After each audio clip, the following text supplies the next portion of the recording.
So you can hear him trying. Yep. You can hear yourself trying. Yep. Before I used to say you got to get right up on your mic, but I think with all the new wires and shit, I had these all set. Someone came in. They hold meetings here on Sundays, but these are shit mounts. Right? The closer you can be, the better. But to not have to fuck with these, because see this one right here. Way to go, Jason. Yeah, I know. It's this one's the culprit, the bad guy. You're making him do extra work when he's already done all this work. I enjoy it. 1 minute, I'd be fresh and it's on.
That was my problem.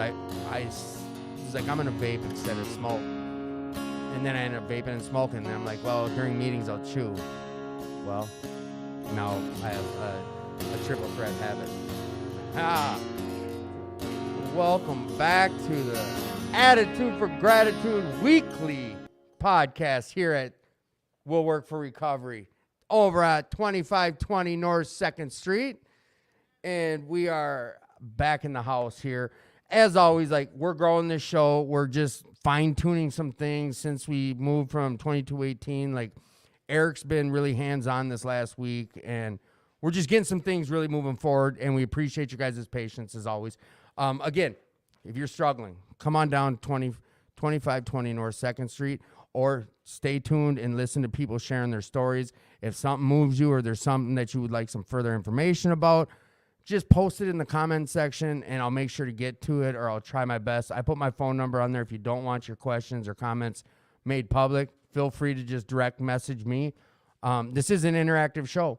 This is how we get some, the fluids flowing or whatever you want to call it. But we like to incorporate everyone in this show. So if you're out there in listening land and you want to be part of the show, like I said, we are also going to be incorporating the whole call in to the show and listen or be a guest on the show. Am I turning it down? I can't. All right. But yeah, like I said, any ideas for the show, any direction you want to see it going, questions, topics, on location, anything. We're always open for suggestions. We're looking to grow this show. Down here at 2520 North 2nd Street, We'll Work for Recovery. We got meetings daily. And what that means is that I am brand new at all this stuff. There we go. Boom, bing, bang. All right. We didn't get booted. Monday through Monday, we got meetings here. Structured AA meetings every day at 6:30 a.m. That's a structured AA meeting, as well as Sundays at 5 p.m., a structured AA meeting. Every day at 1 p.m., there's a daily meeting here. It's a recovery meeting. Come on in, check it out. Just come in and share that stuff. Like, get it off your chest. This is a great opportunity to just come to an open style meeting. Just like our men and women's meeting. We have those every Wednesday at 5 o'clock. Very unconventional meetings. There's not a true format for the men's meeting. Once I get one of the women on who have been to the women's meeting, they'll be better with explaining what that looks like. But for the men's meeting, we call it crosstalk at 5 o'clock. It's a group of guys that hold each other accountable, and it's done wonders for my recovery. And we've had a lot of people come on that talk about that, and we've formed goals groups through it. It's a pretty amazing thing. So besides that, there's a 7 p.m. meeting every night here. Tonight, that's the thing. I was sharing with these boys. I have 2 people on right now. It's their first time ever coming down to the to We'll Work for Recovery, with exception to one visit from Jason. But it can be a shell shocker sometimes. Tonight, I think we had 140 people, which was like unconventionally very large. The Wednesday meeting gets big too, sometimes around between 80 and 100. Monday is a little smaller, but it's still fairly, 60 to 80 people. But on Tuesdays and Thursdays, if you're looking for more of a lower populated meetings for the evening meeting, come check those out. Saturday, we do a walk and talk meeting and call up. Like tonight was a call up meeting. But there's a lot of stuff going on down here. Sundays, we have Sunday Fun Day, barbecue. We got good cooking going on. Sit on down, Ricky. I just don't feel right unless all the chairs are filled. But you're going to be sitting down. So, yeah, that's just, you guys hear us talk about it. And my key thing that I would like anyone out there listening, like if you're struggling tonight, please reach out. You're worth the fight. You're worth some happiness. This main thing that you'll hear me always talking about is like, I don't have to lie anymore. I don't cheat. I don't steal. I might not be the old version of who I once was. I'm a brand new version of who I wanted to be. And that is free for the taking. Anyone can have it. It's out here for the grab. And come grab it. Like, you're worth it. Anyone out there who can hear my voice or who will hear my voice, you're worthy and you're worth the fight. So if you're struggling, just hang in there. You're going to hear from tons of people tonight who talk about their story and how they've changed their life or how they're working on changing their life, and you can have it too. The key thing I like to really share about is happiness. Like, it's out here. Come get your happiness. I do want to start the show tonight with a little, not like a success story, but someone who's part of the goals group. He wrote a letter, and we can incorporate this type of thing to heroin, meth, alcohol, anything you want to put in where he said gambling, because his gambling was ruining his life. Now, he is one of us, but some old behaviors came up, and it took form in the gambling side of things. And he shared something that was powerful, and it meant a lot to me, so I wanted to share this. This is by Cornelius. Dear gambling, or dear heroin, or dear meth, or dear fentanyl, or dear alcohol, or dear anything wrecking my life. You are destroying my life, one parlay at a time. You are destroying my self-esteem and my self-worth. I cannot believe I have given you this much power over my life. You are wicked and evil, and I can clearly see that you are only here to kill, steal, and destroy everything that I have. Everything that I have worked for so hard, that I've worked so hard for. I can't pay my bills because of you. I can't maintain healthy relationships because of you. I can't maintain my weight. I can't do any of these things because of you. I hate you. I hate what you stand for. You are my worst enemy, but I am smarter than you. I'm stronger than you. I'm brave enough, and I'm man enough, woman enough to walk away from you. From this day forward, I'm taking my life back. I'm taking it away from you. I will never give you the power of my life again. As of whatever date you choose to stop, our relationship is over. You are dead to me. I'm taking my life back. I'm powerful without you. I'm brilliant without you. I'm a better person without you. I'm turning away from you for myself, for my family, for my friends. They can all see the effects you've had on me. You have been stealing my joy, my happiness, my peace. I want that back, and I cannot have that with you in my life. So goodbye, problem. I don't know. That was, you know what? Here you go for Cornelius. I have sound bites. All right.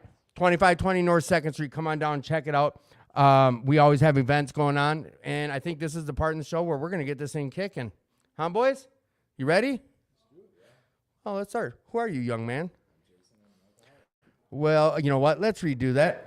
Who are you, young man? I'm Jason. I'm an alcoholic. Welcome, Jason. Hi, Jason. Who are you? Jake, alcoholic. Jake. Welcome, Jake. Sir? Rick, alcoholic. Welcome back, Hi, Rick. Rick. Hey, Rick. Well, let's kick it off. You have been here one other time for a one-year event, which was nothing like you walked into today. What was your thoughts when you walked into this place today? It was really busy, and there was nowhere to park. But you did find somewhere to park? Eventually, yes. Okay. You just went down the road a little bit? Right. what was the vibe you were feeling when you walked in? Do you have social anxiety? Were you nervous? Yep. What time did you get here? 6:40, 45, something like that. And you got a couch spot? Yeah, barely. Barely. All right. Did you get your number called? No. Okay. What would have happened if they called your number?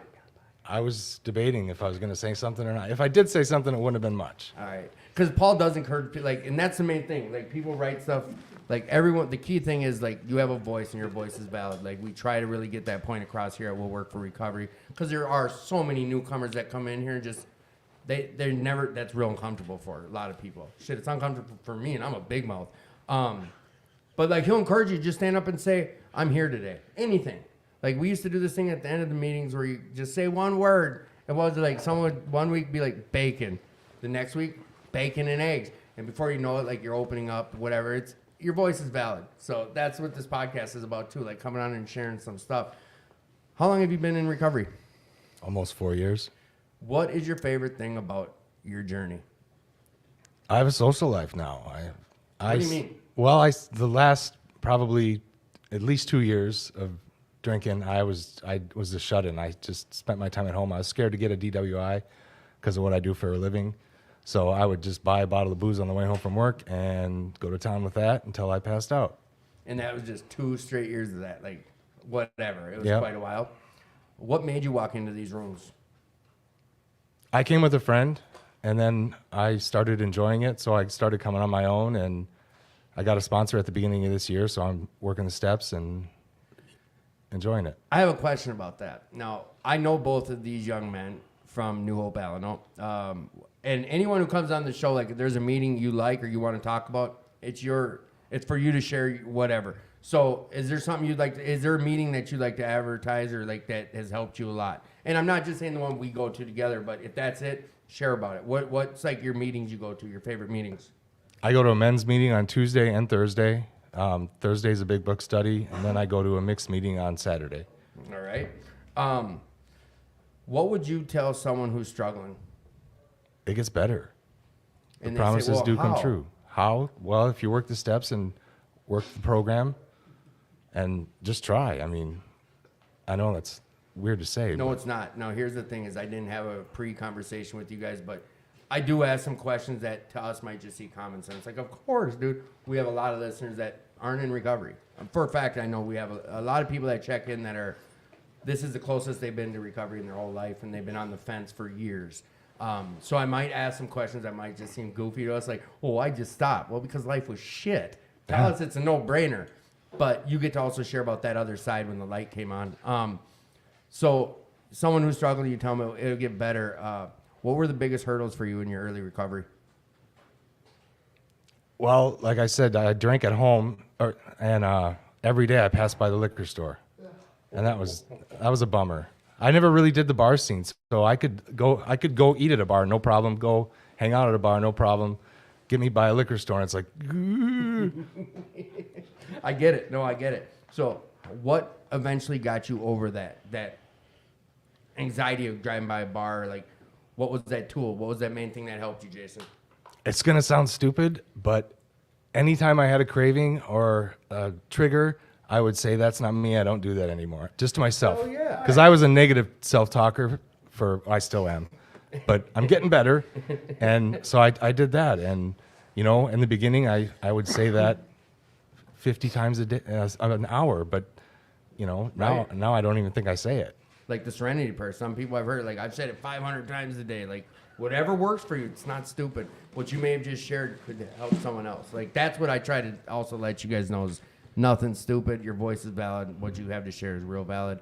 Talk to me. The name of the show is Attitude for Gratitude. Talk to me about your gratitude, and then I'm booting you for a minute.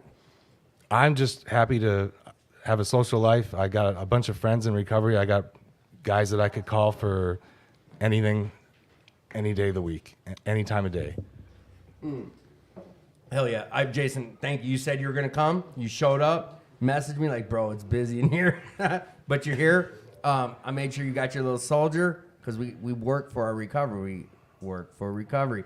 So if you're okay hanging out, we got pizza showing up. Just go grab a chair. Why don't you get over here, Renee? Thank you, Jason. I appreciate you. Thank you. Young man across from me. Hi. What's your name?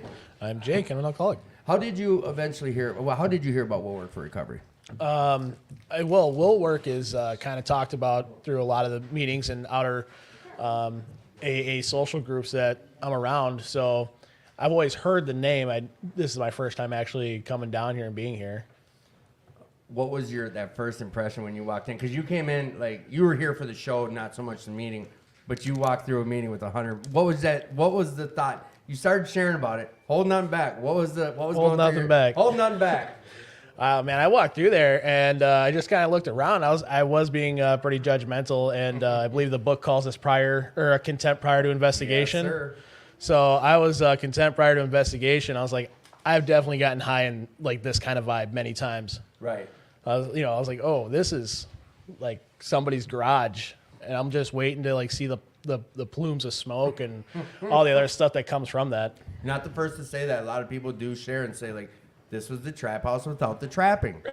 Like serious, and I get that, but it also helps people feel really welcome and like they can fit in. And after a few visits, they're like, welcome home. Same question I asked him. What were some of the biggest hurdles for you in early recovery, Jake? Early recovery.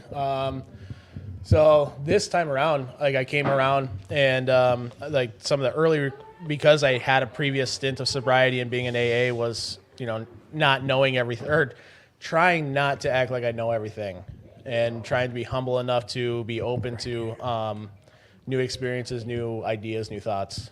And I also had my own internal debate all the time because when I first got sober, I was on Suboxone for the first 80 whatever days. Yeah. Were you did heroin opiates or? Yeah, I was a pretty heavy opiate Right. fentanyl user. So how did you overcome that? How'd you overcome it? How'd you overcome these struggles from early recovery? What was your key answer? Staying involved, because like one of the things I heard that actually got me to really stick with it is that you never want to sit there and talk to the last person that you got high with, and that was me. So That's a great one. I haven't heard that. yeah, so sitting there with my own thoughts, my own ideas, I'm like, yeah, that's the guy that always got me high. Yeah, that's good. I never heard that one. That's a good one. What would you tell someone who's out there struggling right now? You got to get in the middle. You got to jump in both feet. There's always that on the fence thing. And the one thing that got me early on, my sponsor had told me, and it was like the same deal that his sponsor gave him many years prior. Give me 1 year of your life. And if it's not better, I'll refund your misery and buy you your first drink. That's a good one. That is a good one. So, I just told the guy that you give me good enough reason. Before you want to pick up, call me. And if it's a good enough reason, I'll buy the bag. yeah, I've heard you say that to me I've a said long time ago. A lot, yeah. And it's because someone said it to me. They did in early recovery. Someone said it to me. I'm like, all right, I'm hitting them up. Because I got all the reasons in the world to use, and never was there a good enough one. There just never was. Right. I was thinking, because shit, someone's going to pay for a bag, I'm in. So what brings you peace in your recovery today? What brings me peace? That's something I've actually been growing on. Obviously, we always talk about gratitude, and people always go like, "Oh, I'm so thankful for this and this," and like that's so cliche. And really, right in the beginning, we can always identify our triggers, right? We know what our triggers are, our traumas are. We know what those things are. But eventually, once you start to look for your glimmers, those moments that bring you peace, joy, happiness, you stop seeing your triggers all the time. You start seeing those moments of glimmer. When I'm looking for that's actually what's bringing me joy and peace, is being able to see and recognize moments that I would have taken for granted. It can be so simple as like, there's that whole I don't want to mow my lawn thing, but the idea is that I've returned to life and I'm able to maintain the house. I'm able to maintain general whatever have you, while also being helpful to other people and not be the self-centered prick that I can become really quick. Hell yeah. Rick, introduce yourself real quick. Rick Alcoholic. What brings you peace in recovery today? Knowing that I can deal with life and not having to pick up. That thought alone, that's what brings you your biggest sense of peace? Yep. What's one of the best accomplishments you've had in recovery? I've had a lot. What's one of the ones that sticks out for you, Rick? We're on a show and you're going to talk. All right. One of my biggest accomplishments. That sticks out for you. That was a great goal that you smashed. Oh man. Well, doing the next right thing, and I was able to get things back in my life. Now, when you say things back in your life, are we talking about a motorcycle? No, that was before the motorcycle. Right? No, explain. No. That's all material. Right. Now, explain. But my biggest achievements is like, when I first got into recovery in 2018, my life wasn't the best, and drinking and drugging, and my daughter seeing me or whatever, and she's actually in the room right now. And that's what's also cool, is that's also a piece that I get to carry with me, that my children get to see me in recovery, knowing that what I go through. But in the process of going into treatment, I gotten divorced, and I had lost my kids, and there was some real hard stuff that was going on in the courts, and at that time, before my wife got into recovery, she kind of just lost her shit, and and kind of left me in the room, and I had asked the judge, like, dude, I don't know what the fuck to do, like, all I'm trying to do is stay sober, and he says, what do you want in your life? And I said, well, I want to be sober, and I want to have my kids. So, well, what do you think that's going to get you your kids? I'm like, well, I don't know. He's like, I tell you what. He says, as long as you stay sober, you'll get your kids. And that was like really, that's all I got to do, And the other side of that is what happened. I got my kids. You stayed sober, and I stayed sober, and I was that rock in the family for my wife to help her in her right. recovery piece. And I know this too. I'm firsthand. I'm closer. I'm close with your family, and I've seen, I know he's not bullshitting, guys. So I did struggle for a while, and I ended up trying to do some more research, but I'm working on 9 months now again. Yeah. There you go. So it's just a little accomplishments. I as long as I keep doing what I'm supposed to. So with that, I'm gonna have you go into your gratitude. Tell me about your gratitude, and then I'm booting you. Man, I'm grateful to be alive today. Being able to sit in these chairs and speak of my experience, strength and hope for people. To let them know that dude, we fight this together. We're not alone in this. We may have thought we were when we were in our addiction or drinking, but we weren't. So that's what I'm grateful for. I love you, Rick. I appreciate you. You're up next in the chair. Yep. You. Now, Jacob. Yeah. Jacob. Too bad. Someone comes up to you and is like, man, I'm really struggling. I think I'm going to go back out and drink. I don't know what to do. First, I'm going to talk them through it. Let's identify these feelings. Typically, if I have it's a reaction, right? Like, I'm going to go get high. I'm going to do this. Anger, sadness, emotions, feelings, these are usually secondary. So what's leading you to this feeling? What's leading you that this is your solution right now? And I'm going to sit there and listen. And then I'm going to probably tell them that, that's probably not a good enough reason. I haven't found a good enough reason to get that free bag off you yet. So Right. No, I'm always interested in hearing someone tell me about that. All right, before I ask you about your gratitude, anything you'd like to share about, bring up, or share with the audience, or get any type of message out there to someone? Anything? Oh yeah, I mean, I got a bunch. What? Pick some and give me about a minute or two. All right, so. And here's the thing: is if you hang out, are you okay coming back on after we go through some guests? Yeah. All right, cool. Because you might become part of the show, help out with behind the scenes, get on air a lot more, but talk to me. So not a whole lot of people know about this, but Minneapolis is actually trying to bid for the International Convention of Young People's of Alcoholics Anonymous. Icky Paw, the International Convention. We're looking to bring it here to Minneapolis in 2025. And we actually have a real stellar bid committee put together so far. I was asked to be part of the programs chair, and I accepted. I'm grateful that I get this opportunity to serve. But the other thing that could really help us out is if we had more people involved with being on this bid committee. So if anybody's got interest in that, find me. And or what is is there a website? Is there something that you would like me to post on here? As of right now, for our bid committee, I think we just have a Facebook group, Minneapolis, the Twin Cities Ikipa. So it's how do you spell Ikipa? ICYPAA. All right, so I'm gonna just put that up there. You guys can search it on your own, but we've talked about it before, and I wasn't sure if you were gonna bring that up. I didn't want to misrepresent it. I'm glad you did. Get some information together when I have you sitting in the bleachers for when you come back on, because I want to maybe text it to me so I can put it on here. Okay. Talk to me about your gratitude. All right, so one of the bigger things that I was grateful for, especially in recovery recently, back in late June, my father had a heart attack. Yeah. Okay. And a lot of people, like my mother and other family members, went into straight panic. And I was able to be there, and this is actually a huge God moment, because it was after work just becoming up after work, my mother shoots me a text saying that she needs help with the dog's electric collars.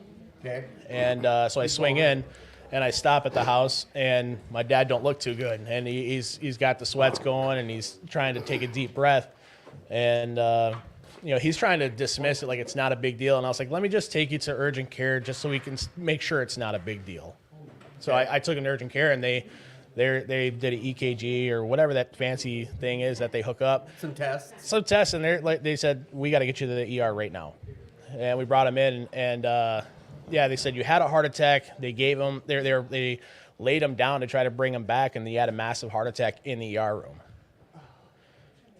I still stayed calm through that entire thing, and as they took my dad back to put a balloon in his leg, I was able to just start calling guys in AA, and a lot of them are asking me, is there anything I can do for you? I'm like, I'm just talking my way through it, and I appreciate you answering the call. And I never actually freaked out or broke down or anything like that. And then the guy comes out and he's telling me what happened to my dad and what the next step is, and then also informed me that my father had made me the medical director of his whole thing. And at this point, I'm blown away, because this was a gift that my family trusts me and loves me and puts a lot of faith in me at 15 months sober. So that was a big mind blow that, they saw a change in me worthy enough for that. It's gratitude. I get it. Yeah. And and you came in and shared about that shit. See, that stuff we could build on that conversation for quite some time. Jake, I appreciate you coming on. Grab a seat, hang out, get someone on this, make someone get in your chair who has not been on the air yet, like Chase or someone. Come on, someone who hasn't been on. Yeah, get over here, girl. Come on, you're up. Batter's up. All right, we got it. Who are you, young man? Renee. Renee, welcome back to the show. You hold tight. Who are you, young man? Pete. Pete, welcome to the show. Thank you. Young lady, young lady, young lady. Who are you? Missy. Missy, welcome to the show, Missy. I've had you on, so get comfortable for a second. Yeah. How'd you hear about Will Work for Recovery? I originally heard about it, I think it was about 5 years ago from a friend. That individual brought me here. I fell in love with it right away and started bringing others here. I moved away and had to go do some more research myself. Is it real quick? Is it getting better out there? It's getting worse. Is it okay? It's getting worse. They're charging in town on you for free, I heard. Yeah. So how would you explain this place to someone? Someone comes out I heard about Will Work for Recovery. Describe this to the audience. Someone who's never been here. What would you tell them? Just a major variety of different walks of life, and they open the door for everybody, and it doesn't matter where you come from, race, religion, sexual identity. It doesn't matter. They welcome you in with a hug or a handshake, whatever you prefer, and your family the minute you walk in the door. Oh yeah. No. Now just tell me about one of your goals. What's one of your goals in recovery today? My biggest, probably the one that stands out the most to me, is dealing with the trauma and coping with it and learning how to cope with that. It's something that's been I've been dealing with for my entire life, and I figure I haven't I'm learning, and since I came back in the rooms, to be honest, I got 2 weeks clean from Bro, we celebrate that shit. Hell meth. yeah, 2 weeks. 2 weeks clean from the meth and two days clean from the marijuana. Come on. Oh, yeah. And I'm just, I'm real grateful. here. I'm here. You're here. I'm grateful that Will Work for Recovery is still here, so I have this chance. Question about that. Walking back in after a relapse. Do people shit on you over it? No, not at all. What was the vibe? What was it? What was the feeling like? They're happy to see me back. Oh yeah. Was there concerns about coming back after the relapse? There was a lot of concerns, a lot of guilt and shame and, share about that. doubt, yeah. And it kind of weighed on my conscience, It made me hesitant to walk back into the rooms, but it was all my thinking, The asshole between the ears? Yeah, the asshole between the ears, Someone told me to stop listening to him. Yeah. So then, if there's one thing that you could accomplish, what is it then? Because I heard you say goals, but what's the one thing if you can make it happen right now? What would it be? I need to stay clean and sober today. That's a great answer, bro. It's a great answer. Talk to me about your gratitude. What does your gratitude look like today? I'm extremely grateful for my Lord and Savior, Jesus Christ. He is my everything. He is the reason I'm still alive and able to do this and have this chance today. I'm grateful for the people in these rooms and the people that keep giving back so that these rooms can still exist. Hell yeah. Hell yeah. Thanks, bro. Thank you for coming on. That wasn't too hard, was it? No, not at all. Go grab someone, get them on air. Okay, Someone who thank you. hasn't been on yet. Renee, we're going to rip through you real quick. Because I know you just wanted to think about what you're going to say. I know that. Renee, how are things going? It's going. Getting better every day, No, I don't explain. How are things getting better every day? Serious. What's been changing? just- What's been going on? What's been good? Just since the last time I've been here, on this podcast, all the goals are set in place. November the 1st, it's been a whole year since I've been up here in Minnesota, and the 11th of this month will be my first, my first real year in recovery since, 2019. So I'm just grateful to be able to trust this process and just keep coming back, yeah. What's one little white lie you tell? One little white lie, I'm okay. That's good. I mean, yeah, one little white lie, and hey, if I'm working on my 10th step, and right there, just being honest. Just being honest, it's okay to open up and like Paul always says, get up, get out your comfort zone, and embrace your recovery. Oh yeah. That right there is what's helped keeping me sober. Once I start telling myself I'm okay when I'm not, and I start stuffing my feelings, that's when everything goes to shit. Yeah. No. Thanks for sharing about that. Talk to us about your gratitude. Gratitude, man. I don't know, just grateful that I'm on this side of the fence. I'm really just sobered and not just bullshitting my way through it, but actually just really enjoying my sobriety. Thank you, Renee. I appreciate you. Go get someone who hasn't been on yet. All right. All right, now I'm going to get to you. I'm sorry for making you wait. Please introduce yourself again. Missy, I'm an addict.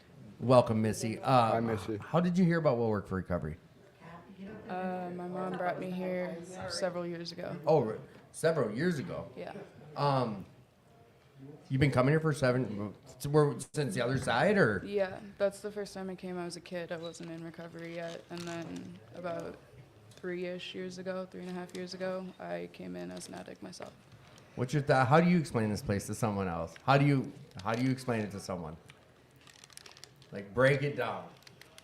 I mean, it's not as complicated as you'd think. I think it's a familiar place. You've been to other meetings, right? Like, Yeah. All right, so, like, in comparison, in a way, like, you know what I'm saying? Like, yeah, break it down. I shouldn't interrupt you. Go ahead. You're okay. You're good. I get all jazzy. It's familiar. When you're coming out of active addiction, you know, you're used to basements and loud noises and flashing lights and everything is go, go, go. And to find yourself suddenly in a church basement or a random building where there's like 7 other people in the room and everybody's just kind of looking at each other, it's really jarring. So if you're just getting started and, you know, you're not quite sure what you're doing, it's familiar, to say the least. So, like, and I think that's a good point you brought up, because someone would think, like, a meeting like tonight with 100+ people, you still feel more comfortable coming into that versus one where we're at a table like this. Yeah. And so this is, yeah, that's, I like that to get out there, people hearing the show or hearing about We'll Work for Recovery. Have you been able to share during the meeting? I did. I shared tonight, yep. Did you? How was that? It's not my favorite thing in the world. It's not? No. How'd you feel after you shared, though? Was it like, oh, finally it's all over? Like, what was the feeling? Walk us through it. I always get like an overwhelming feeling of anxiety before I share. So and- you're worried, like, they're going to call your number the whole time you're worried about it? Miss Yeah. you, we miss you. Yes, we do. See, you even got a crowd. You got fans. So you shared, though, and after it, like, what's the feeling? Talk us through it. Sorry. You're fine. So, yeah, like I said, when you think about having, or at least when I think about having to share, it's like immediate cold sweats. Like, I could run immediately. Right. And then you share, and you're miserable. I'm miserable while I do it. And you finish, and I always take this big, deep breath, and then it's like my whole body stops shaking, and the sweats stop, and I'm like, okay, I got it. Like it wasn't shit. Like, I'm a G. It is what it is. Does it not? I think this is a valid question. Has it gotten somewhat easier the more you do share, or is that same? I don't like the word easier, because nothing gets easier. All right. Nothing will ever get easier. Was Just, it? Haven't met my ex-wife. It doesn't get easier. It gets less unpredictable, less scary. It's just as hard as it was day one for me to share, but it's not unpredictable. I know exactly what happens when I share. There's no surprises. It's safe and it's familiar. I like that word, safe. I do. I like that you shared that. So you're comfortable, though. I mean, you know you're sharing, like you're gonna share, and it's comfortable. Yeah, you know you're gonna do it. You know you maybe isn't your favorite thing to do, but you also know that nothing outlandish is gonna happen afterwards. The sky is not falling. The world is not revolving around you. And maybe, worst case scenario, people ignored you. Best case scenario, you help somebody. Amen. Thank you. I think that's real valid, and thank you for sharing that. So this is a left field questions. What's your dream job? To be an EMT. An EMT? Yeah. What are you doing about that? I'm 3 weeks away from graduating. Let's go, baby. Let's go. Yeah. Does that make you shy when everyone's clapping for you? It's a little uncomfy. All right. Here, I'll tell you something that you like. It'll get easier. No, Yeah. I'm fucking with you. It gets less hard. Kind of like when Rick's like, "Come on, get on the show. Get on the show." You're a little nervous. Cold. Rick is my sponsor, so I'm very much used to that. No, I'm joking. But it is. They say get comfortable with being uncomfortable, and Absolutely. hopefully it gets less hard over time. Absolutely. Talk to me about your gratitude. What's that looking like today? Today, gratitude looks like having people who are not afraid to make you do things you don't want to do because they know it's good for you. Gratitude today looks like appreciating the little things, the things that maybe used to piss you off, that don't anymore. It used to make me really, really angry when I first got into the rooms, and it's like something about these four walls make you want to tell the truth. They make you want to be very open. That used to piss me off to the high heavens. And today I'm grateful for that, because today that's what keeps me clean. Hell yeah. Anything else you want to add before I boot you? I'm You're like, good. finally. Yeah. It wasn't that bad. You're going to get down there and be like, I knew that wasn't shit. Real quick, you can keep up. Will you come back on the show again? We'll see. Oh, you're good. You're good. Chase, you're up next. Who's here? Talk to Sean. me. What's your name? Sean, Welcome back, Sean. Talk to me. How's your recovery going? my recovery's going good. What do you mean? Well, I was just about to get into I know, that. I'm joking. I feel like I don't want to call it a pink cloud, but I feel like I've been real motivated and positive through these last few months, and good things have happened. And then I had that week, What do you mean? like where it just feels like nothing's going the way you want it to, and you just feel like you're on some bullshit, and it's irritating, and like people look up to me at New Way for like my positivity, and sometimes I just don't have it to give. And I feel bad about that, but then that's what drives me to keep going, right? Like, I realize that's my gift that I can give to people in this recovery community. And so I just keep trying to turn that around. Like How'd that come about? How'd you figure this out? How do you know this? How do I know this? Yes. I feel the love, and people say really kind things. I mean, I don't mean to brag about that shit, No, but you're just like, talking the truth. I get it. like people say, like Zachary said the other day, like you're such a light to have in the room, and your smile is nice, or you're not like a, like just like Compliments. They're called compliments. Yeah, like he's just trying to let all me that, know that yeah. my presence is felt and that it's warm and inviting. And I've kind of been like that my whole life, and now I'm just really putting it to good use. And like a woman shared in our meeting tonight, and she teared up and cried, and I just bring it upon myself to go give her a hug and a smile. And I don't know if it helps her, but it fucking helps me. And that's the point. That's the point. So you've been on the show quite a few times since we moved over here. What has been some goals that you've set for yourself, or what's one of the biggest goals you've set for yourself, and how were you at with it? One of my biggest goals that I've set for myself is to be independent by making money the real way, What do you mean? like not selling drugs. Okay. And how's that going? It's getting there. I mean, like I said, it was a trying week. I was hired for a job, and then they changed their minds as in they didn't have the funds to pay me, and so then I got a job at good old Target, and then that just kind of took a lot longer than I thought it would. But you know, like I'm getting through it, and I'm realizing that the blessings are coming because I am doing all the right things, and it's just about being patient and relying on your higher power. Higher power. Yeah, All and right. Go ahead. I was just gonna say I'm really grateful. Speaking of attitude of gratitude, I'm really grateful for my tolerance of life's bullshit and Oh, annoying so you're just people. jumping into my gratitude question. Yeah, well, I just need to say it really quick. I just need to say it keep real. going with your gratitude because then you're booted until we come back. Okay, that's cool. So I gotta come up with a better word than booted. Then we'll move. then to the you're next, yeah. dismissed. Yeah, dismissed. But go ahead with that gratitude. No, that stuff. doesn't sound good either. Yeah, you're good. I'm gonna work on that for you. Thank you. My attitude of gratitude, my gratitude today is that I tolerate life's bullshit much better. I don't want to use to get through it. I don't want to run from the problems. I want to run into the problems. But sometimes when you do that, it gets real hard. But that's the grace of God and the higher powers that you can get through it all. Oh yeah. But I wouldn't be able to do it without the support in these rooms.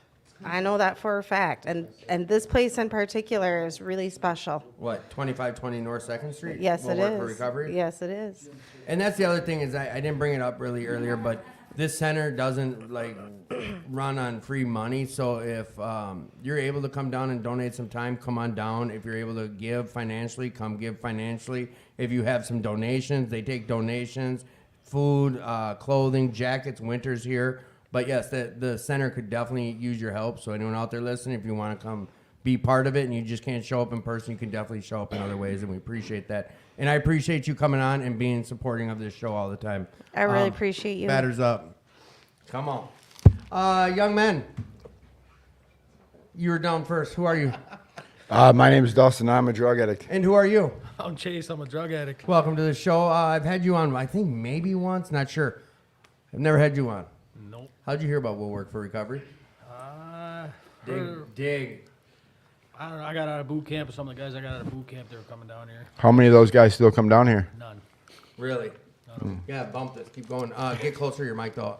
Get up on that, I was motherfucker. just looking at some pictures from the goat kart racing from like 2 years ago, and I saw you looked all young and shit. I was like, damn, I knew Chase then. I forgot that you've been coming around for a while. It's all the overtime. How do you explain this place to someone? Someone comes up at work, they're struggling, like I'm gonna get into recovery. What's Will Work for Recovery all about? It's a place to come and just feel at home. It's, you know, like I just, the more I came here, the more I got to know people, and it's welcoming. You come here, hang out, sit on the couch, take a nap, you know. Get some pizza. Hopefully listen to hear a message, talk about solution, reasons to stay, not go. But like do you feel like you can come here and share whatever, like is this a place you can be open? Like Oh, absolutely. I gotta quit bringing up the long questions for you to just say yes or no. So are you still currently on parole? Yes. What does that look like with your job and with recovery? Like, how do you incorporate all that together? Like, what's the life looking like right now with that? Wait, you can get a job on parole? That's a valid question. Answer it. Seriously. Yeah. Wait, can you get car loans? Oh, yeah. I know we're cracking jokes about this, but these are serious questions, and these are things like I had to come to the room as an adult and ask another man, like, how do I go about getting a car loan or things like that? And I like to. I know Dustin's busting balls, but it's valid that he's asking. Oh, I'm not really busting balls. I want that young guy. The thing I think is important is the fact of, what was it, 2 years ago you walked in here and I asked you, I go, what are you going to do? You know what I mean? Like, because I was 25 years old, fresh out of the penitentiary, you know, full of piss and vinegar and just ready to go, baby. You know, I had to catch up. But I think the thing that's important is, you know, when you walked out of prison, I remember you were sitting in the corner with like 7 guys. Where are those 7 guys now? Not here. Not doing the recovery thing. So do you think Will Work played a part in the fact of you still staying here and still, you know, they talk about the stuff, right? And Chase has gotten stuff. But was the stuff given to you or did you have to work for it? I worked for it. Worked hard for it. So that means you like rolled into work at like 9 in the morning. No. And then like got off at like 2. No. And then Elaborate. when No, like Showing elaborate. up to work 4 o'clock in the morning, not getting home till 9, 10 o'clock at night. You know, 17, 18, 19-hour days. Instantly, or did you slowly get to that point?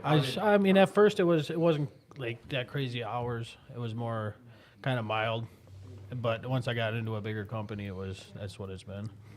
So do you think working and staying busy has helped keep you sober? Oh, absolutely. That and coming here, because in my free time when I first got out and I didn't know what to do, I came here. Yeah. So a lot. You were here a lot. I came here 3-4 times a week. So how do you feel when guys tell you, well, you don't understand, I got a job, I can't make it down here? I worked 32 hours last week. I don't have time to come to meetings. Yeah, what do you say to someone who comes at you that way? Last week, I think I had 96 hours in. I gotta be there at 6, 7 in the morning. Fuck. Yeah, shit like that. What do you say to them? Gotta work. They say make it happen somehow, but there's just, you know, you got summertime's work time, winter time's, you know, I'll be here more. Well, and that's the thing too is, you know, that's the one thing that drives me nuts is people that say, you know, I don't have time for meetings. So are you a seasonal worker then? Yeah, we go from one season to the next. You smart ass. We get laid off and then we go work somewhere else. No, I I'm know just- I know I'm the kidding. I know the feeling though. That's why I asked though, because again, a lot of people don't understand like that's a lot of time. So for me personally, right, I go from working a lot. What's your name again? Robert. Robert. You go from working a lot. What? You didn't know my name to start with, but but I'll go from working a solid summer and then I'll get laid off, and I can get by on the unemployment. Yeah. So now I got hours of free time with nothing to do. Right. So that's what I had the same problem, right? I would get laid off and then all of a sudden I would end up, you know, on unemployment. But I don't do good sitting around. Number one, No. I end up going and taking out loans and buying shit. Number two, I get myself into trouble. Absolutely. Like, and as much as it sucks for my family and whatever, like, I work a lot and I miss out on a lot. But right now, it's like, it's the one thing that keeps me out of trouble. Like, as fucked up as it is, and I'm 5 years down the road. Yep. And it's like, so these people that come in here and they've got 30 days, 90 days, a year, and they don't have time for meetings or they don't have time for this.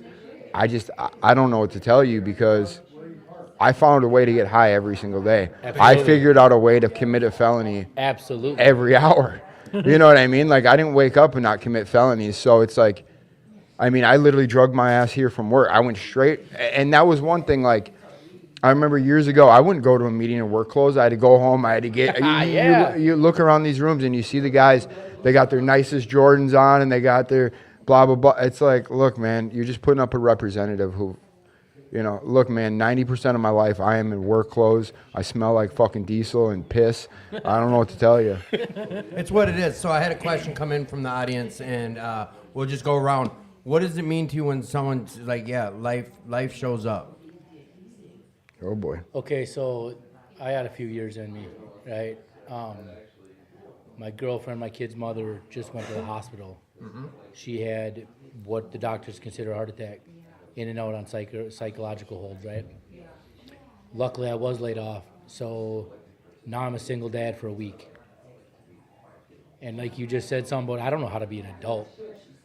I mean, I know how to get high, I know how to hustle and strong arm and manipulate, right, or ask my kid's mom for a ride or whatever, but I don't know how to be, hey, kids got to be up, dressed, school, they got to be picked up, there's got to be an adult there, they got to have dinner.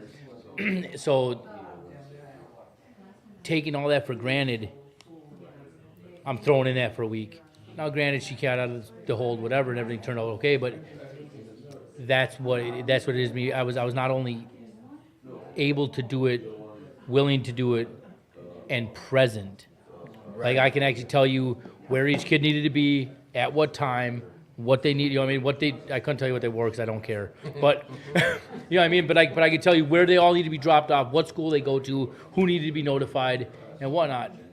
I would have never done that. I'm fucking 40 years old, bro. Right. Then this is only in the last year and a half I've been able to come up with this shit. So being present, actually knowing what is going on around me. So anyone out there listening, I appreciate you sending me the messages, these questions. Keep coming. Anyone that's on air with me at this time or moving forward, if there's a question you want me to ask them, you're okay to keep texting me directly. Chase, what's your go-to when you start having urges, if you have urges, or when anything crosses your mind about using? What's your go-to? In the 2 years I've been out, I think I had one urge, and my go-to was to come here and surround myself with people that had the same interests. Dustin, same question. All right, what was the question? The question is, what do you do when urges or something crosses your mind about use? And then we're going to go into gratitude. I'm going to be honest with you. Just the way my brain works, it's like a train track. I'm either in active addiction or I'm not. I'm a firm believer in drugs and alcohol were not the problem. It was the solution. And when I started working on the problem, which was Dustin, the solutions changed. Like, I've had life show up over the past 5 years, and the thought of using it hasn't ever came up. I think it's really easy to sit in here and talk good AA shit, whatever. But when life shows up, what are you going to do? Are you going to reach out to, the guys I have in my life? There's a handful of dudes that I am in constant contact with on a daily basis, where even if it's a text message, a phone call, what's up at a meeting, and, I make it a point to welcome people and say hello and get phone numbers and shit like that. So. And I can second that because I know you do. Tell me about your gratitude, and then grab her or something. Yeah. Tell me about your gratitude. Grab her to get on the show. Wow. I gotta just not be short with stuff. You're up after Dustin. Yeah. What was your question, sir? I want to hear about your gratitude.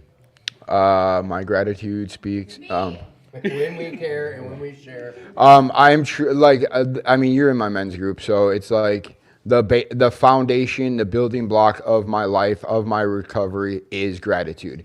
Like, I remember vividly sitting in the hospital at Fairview and being like, if I can just have a sober place to put my head, that's all I need. Anything above that is a win. I don't need a car. I don't need a house. I don't need a mouse and a train with the plane. I don't need none of it. Anything above not dead or in prison is a win. So every day I wake up, I am grateful. I'm grateful for the people in my life. I make it a point to reach out to them. I make it a point to let people know that I care about them, that And the one thing that I have learned over the years is the biggest blessing you'll receive in this program is to be able to be a blessing to somebody else. You know what I mean? And it doesn't have to be monetary. Like if you buy somebody lunch or you pick up a breakfast or a cup of coffee, yeah, that's great. But the real blessings is some dude hit me up Wednesday. I don't know this guy, right? He literally I met him at a meeting that I never go to. I randomly went to a meeting one night, gave a dude my number. He hit me up, was like, I'm struggling. I said, I'm at Will Work. I had my jacket on. I was going to go home. And I said, I'll wait for you. And that's what I'm grateful. And it's like all the bullshit that I've been through put me in a position today to be able to help, give back, and show up. I'm grateful for you, Dustin. I appreciate you. If you hold tight after, I'll have you back on. Batters up. Chase, what brings you peace in your recovery today? Ooh.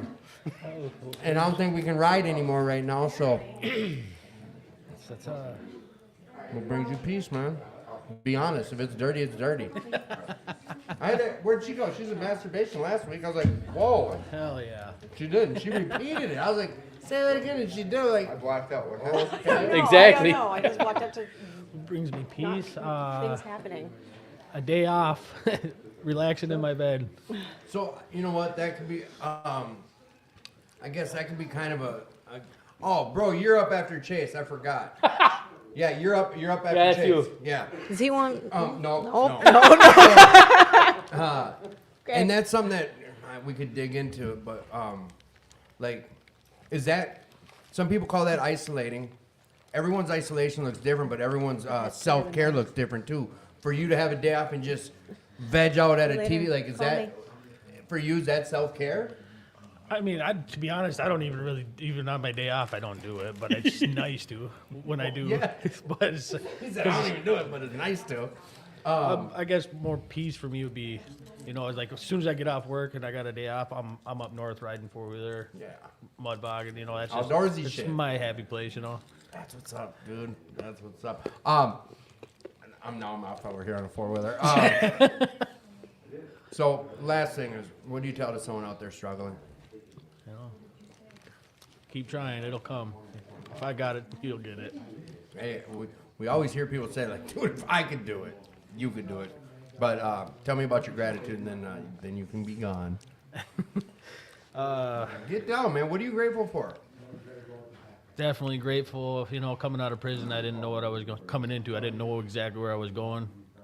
I reached out to he's technically my stepdad. I got his last name, but he's always been there for me. He's always been a dad. And I called him up. I say, I don't really want to go to my mom's because it's chaos there. It's, always something, drugs, this, that, and another thing. Well, he said, you can come here, and I'm still staying with him currently. Hell yeah. And you don't need to. Financially, you don't need to. No, he just said, just do what you're doing, Right. Have fun while you can before you buy a house. Right. But, I'm definitely thankful for him. Thankful for my girlfriend because she's always... The motorcycle crash girl? Right? That girl that we had ice cream with? Yeah, she's watching. I had to say...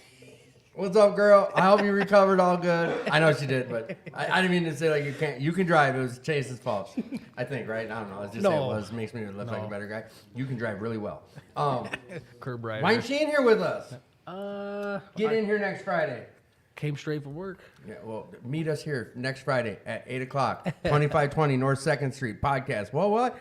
Anything else you're grateful for that you'd like to share about? This place, this place gave me a place to come when I didn't know what to do when I first got out after being in for a while.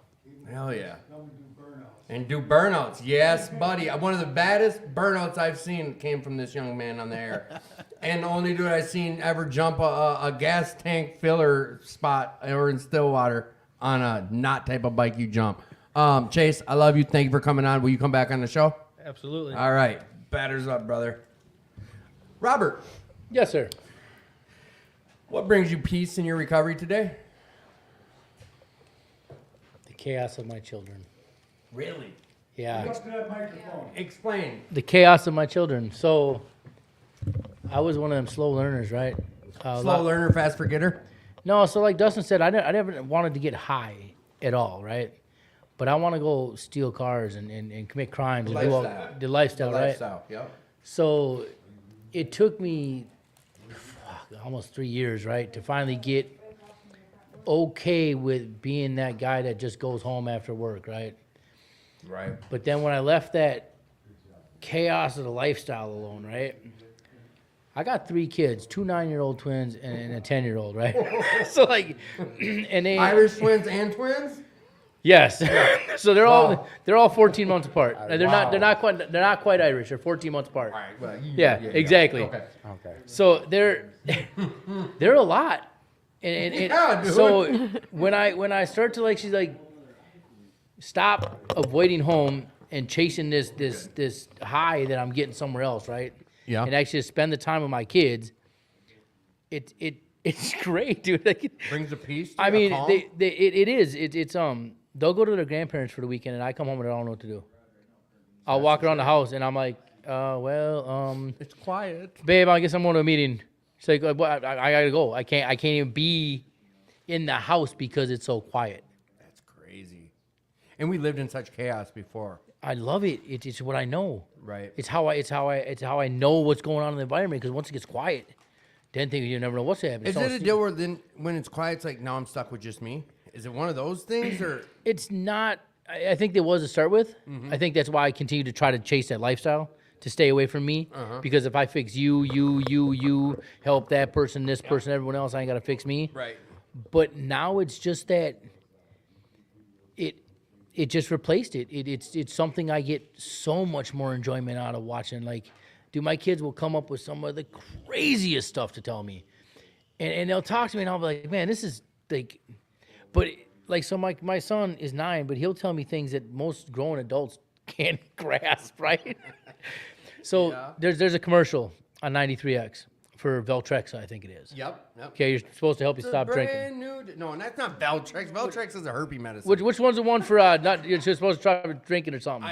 Yeah, I know what you. But I don't think it's called Veltrex. I like that though. I don't know what it is. No, I think it's like anabuse or something. But yeah, okay. Okay. Yep. So he hears this on the radio, and he looks at me. He's like, "Dad, you stopped drinking and drug, right?" I'm like, "Yeah." He's like, "Did you do it on your own?" I'm like, "No, I had friends help me or whatever." He's like, "So they got a drug to help you stop doing drugs. I don't think that's gonna work very well."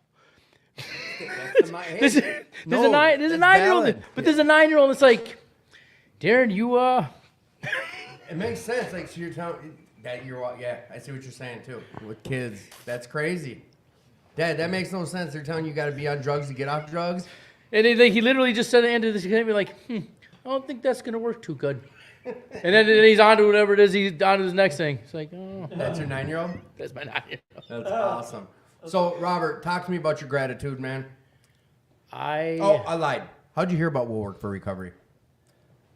I heard it from a couple friends were going out here.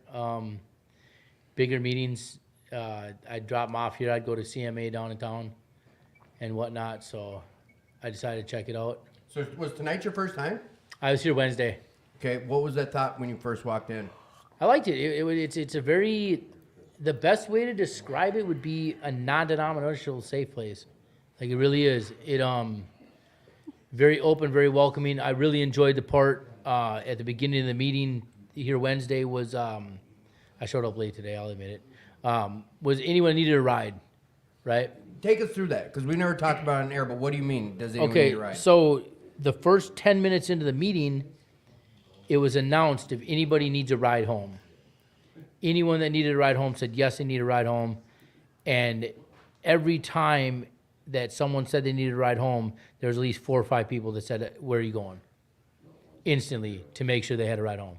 And I'll quickly speak on that. Is we do that at the beginning. We don't have phone lists, and at the beginning of every meeting, Paul will announce anyone need a ride, and the place goes quiet because if you do, and then they say anyone going to this, and you speak up. You work for your recovery, hence the name Work for Recovery. And people get their rides home. Like that was the same with me when I came on the other side and they're doing. I was like, I've been to a lot of meetings. No one gives a shit how I get home. And honestly, I gave a dude a ride home. I wasn't going anywhere near that direction. Right. No. I was like, yeah, I got you, dude. I don't even know where the hell you're talking about going, but sure, like I shoot through them. I thought like I used to do that shit with I had a breather in my truck, in Toxalot, and like to me is like, I don't know, it was in a way his ego at the time is like, look guys, you can still help someone out, and I still got my past life fucking with me today. I got a breather. Scoot over. Come on. I have a front bench seat, and I got 4 people in it. But that's the shit that helped save my life type stuff. But no, I'm glad you brought that up. So, all right, tell me about your gratitude. My gratitude is just to be able to be here, dude. Like, to be able to wake up and be a part of the things I said I wanted. To be a part of the life I said I wanted, to be able to just, I mean, nothing's that bad. You can't, I go to work every day like Chaz and Dustin were talking about. I go to do construction and whatnot. It's all right, dude. Like, nothing's really that big a deal. It's all going to be all right. And recovery gave you that mindset, right? Absolutely. Right. Oh, I was definitely worried about my dope. Always. Yeah, no, I get it. I need a pack of cigarettes, some dope. I need something to eat, That was some priorities. sleep. Number Absolutely, one, that was just always. every day. Bro, I like you. Would you be willing to come back on the show in the future, like Yeah. future Fridays? All right, I'm gonna hold you to that, man. I want your number before you leave. But thank you. I appreciate you, Robert. Maddie or Josh, one of you guys gonna hop on here, please? Get over here. Why you? Come on, Maddie, you're up next. All right, young man. Yeah, you're in the hot seat. You're saying. Who are you? Oh, wait, do you have a date you gotta get to? Yeah, no. I mean, it's Friday night. It's Friday night. Yes. What's your? I'm sorry. What's your name? I'm Red. Rad. Red. Red. Welcome to the show, Red. Thank you. Have you been to Will Work for Recovery before? I went Wednesday. Wednesday was your first time? Yeah, I walked out. Oh, talk to me. Well, first, how'd you hear about Will Work for Recovery? I don't know if you want to know that. Yeah, I do. From somebody I didn't. It's a bad influence. But Okay, whatever. I ended up coming here, and the doors were locked because I had the times wrong. Okay. And then Robert suggested it. Okay. And came out here last Wednesday. Cool. What was your thought when you walked in? It was overwhelming.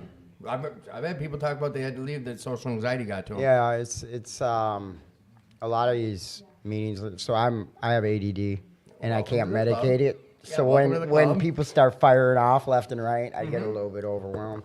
So real quick, and I want people to understand this, and that's I got meeting lists in front of your camera right now. Is Monday, Wednesday, and Friday, they are typically bigger meetings. They just are. You can come from at 6 o'clock and hang out for a little fellowship and scoot. But on Tuesdays and Thursdays, it's a smaller style meeting, more intimate. Every morning at 6:30, there's a structured AA meeting. It's a lot more intimate and smaller. 5 o'clock on Sundays, it's a lot smaller AA structured meeting. They're doing a Bible study too Sunday mornings here in this room. And every Wednesday at 5 o'clock, there's like a men's meeting, a women's meeting. Like, I tell people, like, if you have social anxiety, like, come check out Tuesday and Thursday first. I want people to see this place. Like, I've been all over the world and been to recovery centers everywhere. I've yet to see a place like this. So I'm real floored about sharing it and letting people know. Why'd you walk out Wednesday? Oh, honestly, I was in a bad place, and I heard the word God a couple times. Ooh, so that triggers on you, huh? I went from atheist to, the nice part about recovery is I try new things now. Yeah. So I actually found some spirituality through Buddhism. Okay. And, when I'm not in a great place, sometimes the spirituality pushes me out. I get you. That's a benefit of this show. Prior to moving it here, it used to be at 2218, and we'd do about 2 hours of show, and I'd have 2 guests on, and I got to meet a lot of people and talk to them, and the best thing that came of that is me learning that you can find your recovery on any path. It doesn't only have to be through the big book of Alcoholics Anonymous, those 12 steps, or I've had Buddhisms on here, I've had transcendental meditation, people with cold turkey, people that just did church, the AA, the NA, the Al-Anon. However you can find your way to a new fucking happiness. I just challenge you to go try something different. I agree. But no, you're honest, man, bro. That's what you do. You speak up. Like, it's amazing now because I'm a spaz through and through, and I can actually do 20 minutes of silent meditation now, after practicing for about 2 years now. Yeah, I spent money and got some guru. I went through some transcendental meditation, and that helped my life. Right. It did. It was something I never thought I could do because of ADHD and ADD and all these things, the squirrels running around and shit, but it helped, and I never thought I could do it. Exactly. So what brings you peace today? What brings me peace today? I don't really know. I exercise, that helps. I eat right. I don't really do bad things. You don't really do what? I don't really do bad thins. Thins against my Things? my code. Or thin? What? Yeah, thins? it's how I say thins. Okay, I wasn't sure. You said it earlier, and I was like, what the hell's thins? Here, Robert. That's No, how I mean, roll. That's all good. I just wanted to clarify because I was like, I don't know what that means. Please tell me. But all right, I get it. I get also it. get grass and glass confused Grass and sometimes. glass. Shit, that must have been funny when, like, if a guy was out smoking some glass. It's like, pass that grass. Like, bro, we ain't smoking no weed in here. It made things awkward. Yeah, it made things up. Bro, I like you. I used to get some words wrong too when I was younger. School and stool. Oh, I gotta go to stool. My uncle used to always tell me, he used to make fun of me and say, "You're going to stool on the stool bus, huh?" Kitties were titties. I like that. Yeah. Let me So- pet your kitties. Oh, yeah. I meant your titty, or whatever. You know what I'm saying. I could see where that could get really misconstrued. So I'm right there with you. All right. Happens. What are some of your biggest hurdles right now? Is that what, like God, when that gets brought up, or like what's some of the big hurdles for you in your recovery? In my In your recovery, recovery. I would say anger is one of my biggest triggers. So I spend about half my day not getting angry. I start my day doing push-ups, getting rid of that negative energy, and then I don't know. I try to. Yeah, So physical work does help you with that It shit. actually helps me with that shit, and I don't work hard for a living anymore. So I have to do it, and I have to get it out. Otherwise, it manifests through traffic. Through what? Traffic. Yeah, or I know other another things. guy who takes it out on the road too. Matter of fact, he's in this room right now. he shares about like it can go this way. Like in the morning, I'm praying, and I'm God conscious. And 10 minutes later on the highway, I'm like, "Fuck you," and that's this and that, blah blah blah, road rage. It happens. Like it's. I gotta ask myself. I think I asked it on the way here. Like, do you want to go to a meeting, or you want to go follow and get into this stranger here? See, and that's I don't know. I think over time, and I don't know. I can only speak for myself. Over time, to make the new normals the way I can. Yeah. It's repetitive, positive affirmations. As you can see, I haven't picked up the physical side of things yet. I'm trying, but so what's a dream job for you? I don't know. I can tell you what I'm doing. So on Monday, I leave. I'm actually putting a little bit of faith in myself, which is a first for me at the ripe old age of 50 here. Attaboy. And I am going to school to not really switch careers, but join the other side. What do you mean? I'm going to go work for the opposite end of it. I was like, nah, I'm a Jedi. So I'm gonna today, go to tomorrow school. I'm a I'm gonna go. So I work seasonally, like you guys were talking about. Mm-hmm. I went absolutely insane last year, and this year was even better. So I can imagine the insanity is gonna be worse. So I'm gonna go work and follow the money. Well, I'd like for you to come back and tell us how that stuff worked out. Talk to me about your gratitude.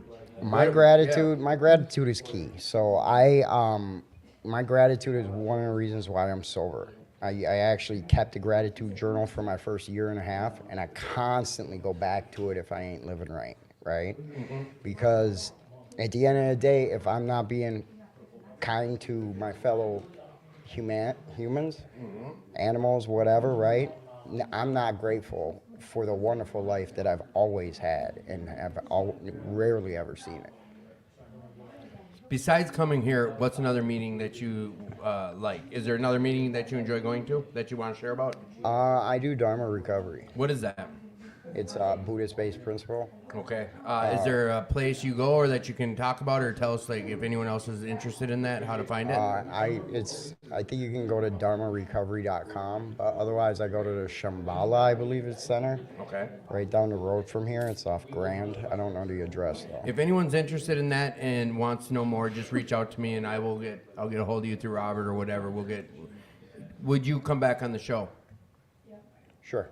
Sure. All right. I don't make promises that. It's all good. I Tomorrow appreciate is never in it.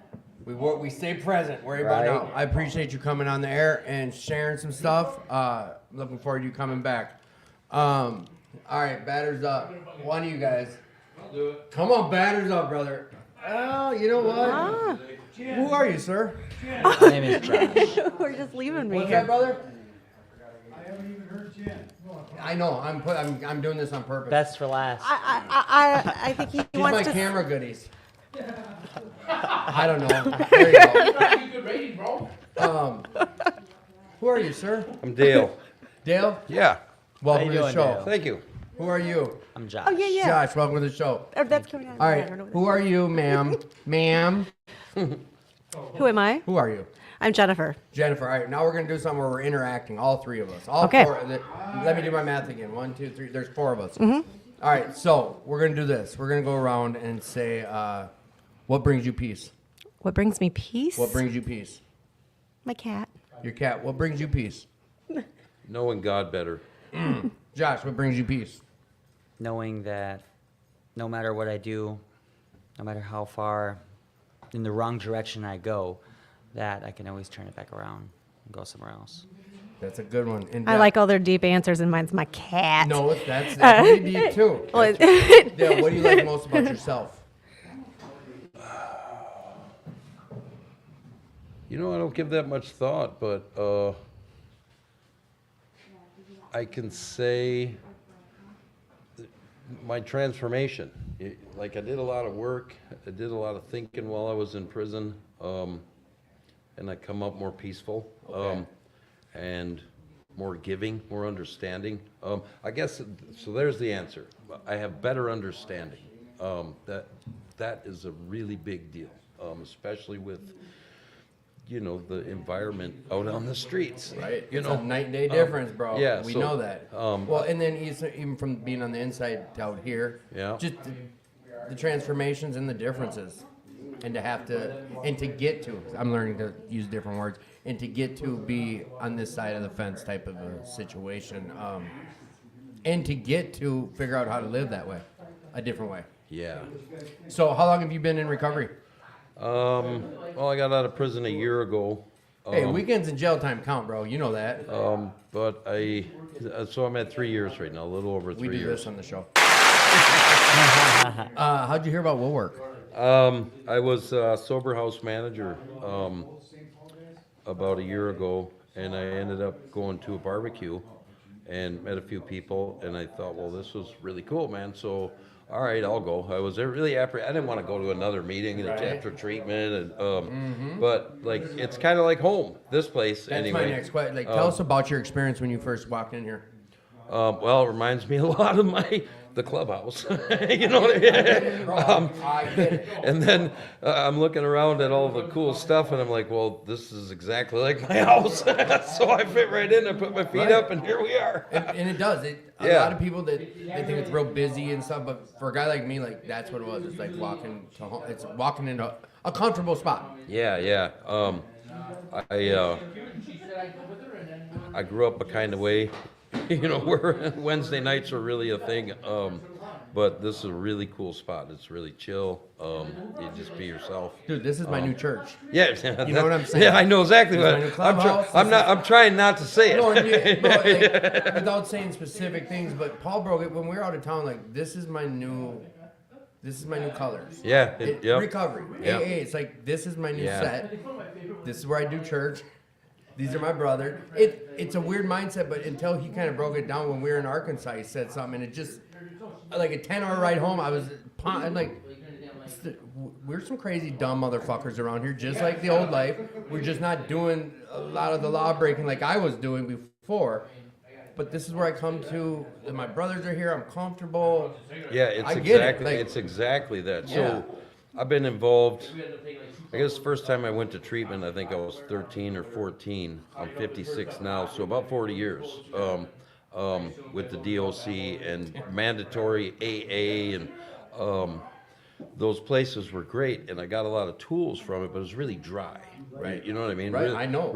NA with candles, and I mean, and that, you know, that was early state, but like, it's a new world, man. You know what I mean? And it's just a really cool spot, even just to come and do nothing. Exactly. You know? And I share that a lot because, like I was telling these guys, is I might ask them questions that seem like no-brainers and they're dumb as shit, but there's people listening that have never been in the rooms. There's people that listen that are, shit, they're getting high right now listening. Like, I want what they got. I don't know how to do it.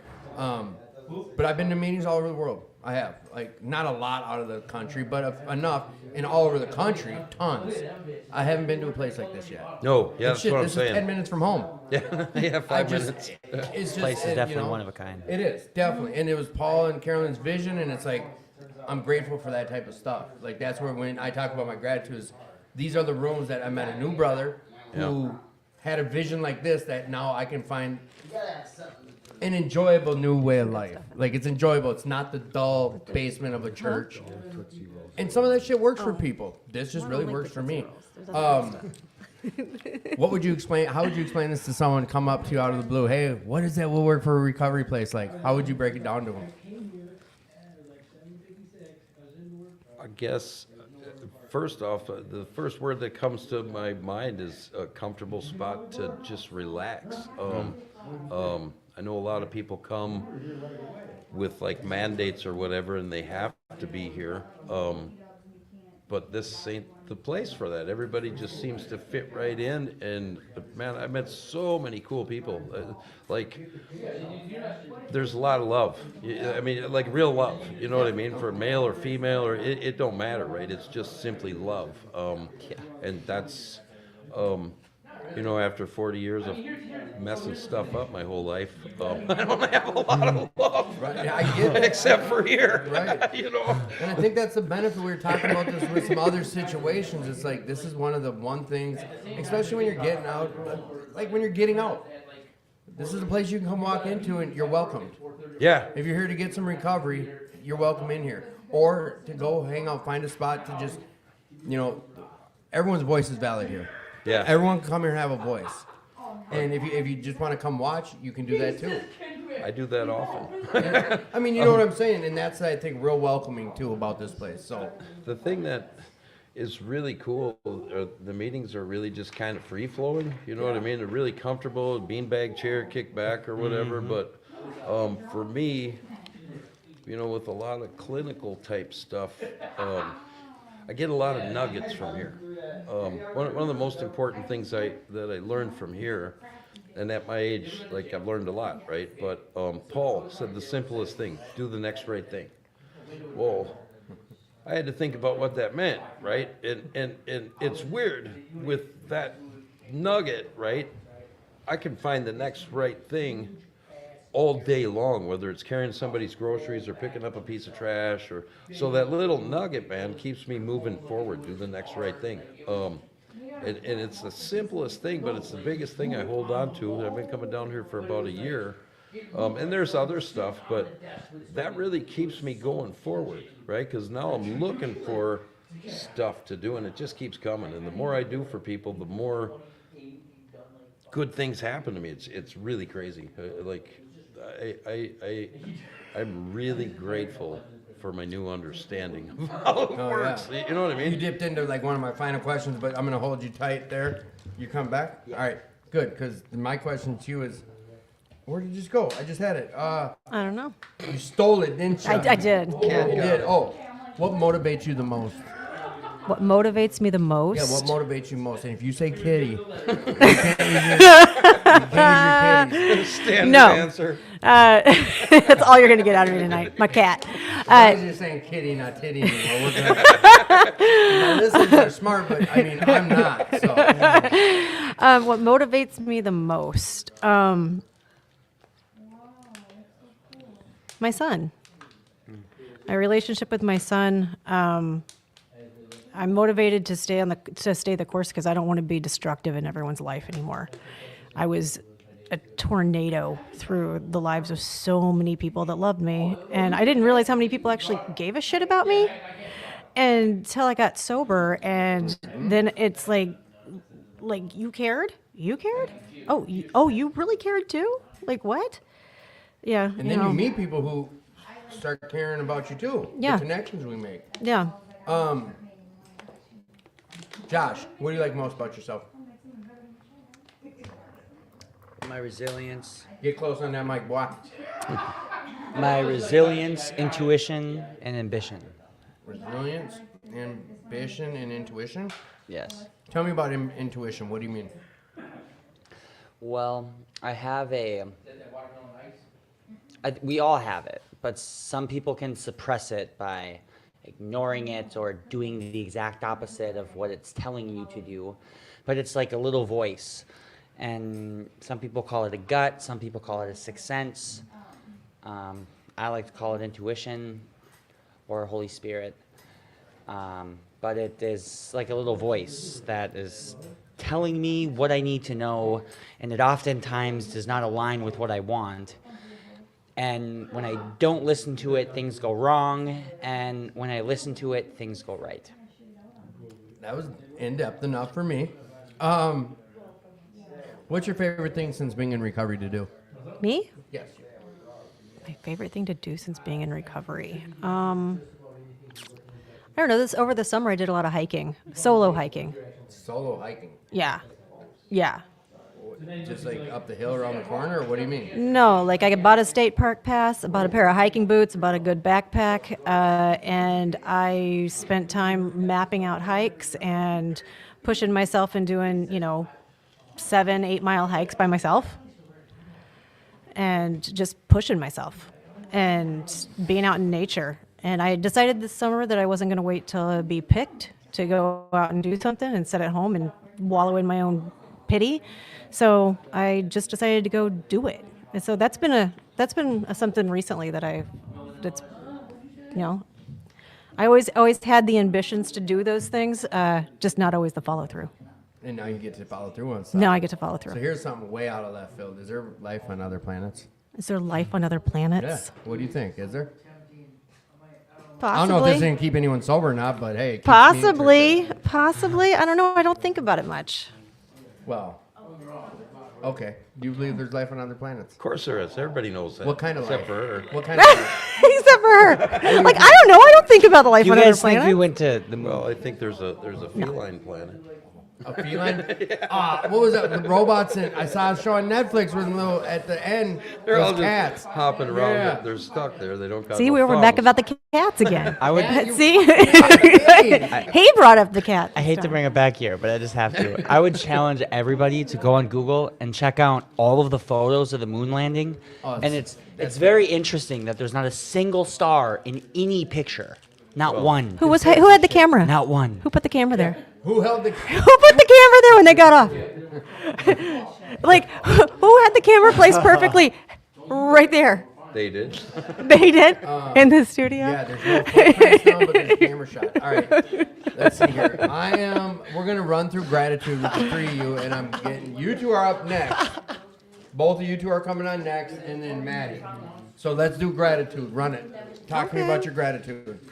Gratitude. I'm thankful that I am me, because I look around at some other people's lives. My life isn't all peaches and cream, but I'm grateful I'm me. I'm grateful you're you. I'm grateful you're you too, Josh, and thanks for coming Thank through. you. And I think we have each other's number. I want some of them pictures. I seen you out there playing photographer. I got some pictures for Thank you. you. Yep. All right, grab one of those three right there. Any of those three. Maddie, Hey, one of the one of girls, you or three. yep. Brother, talk to me about your gratitude. How much time you got, man? The weirdest thing is, so this is a complete transformation. You guys have a great night. I'm grateful to my sentencing judge. It's a long story, right? But I was 172 pounds. I was living to die. I was dead inside. But the judge that sentenced me 10 years ago thought it was the best idea to send me to prison now. And I'm grateful for that, because I'm still here.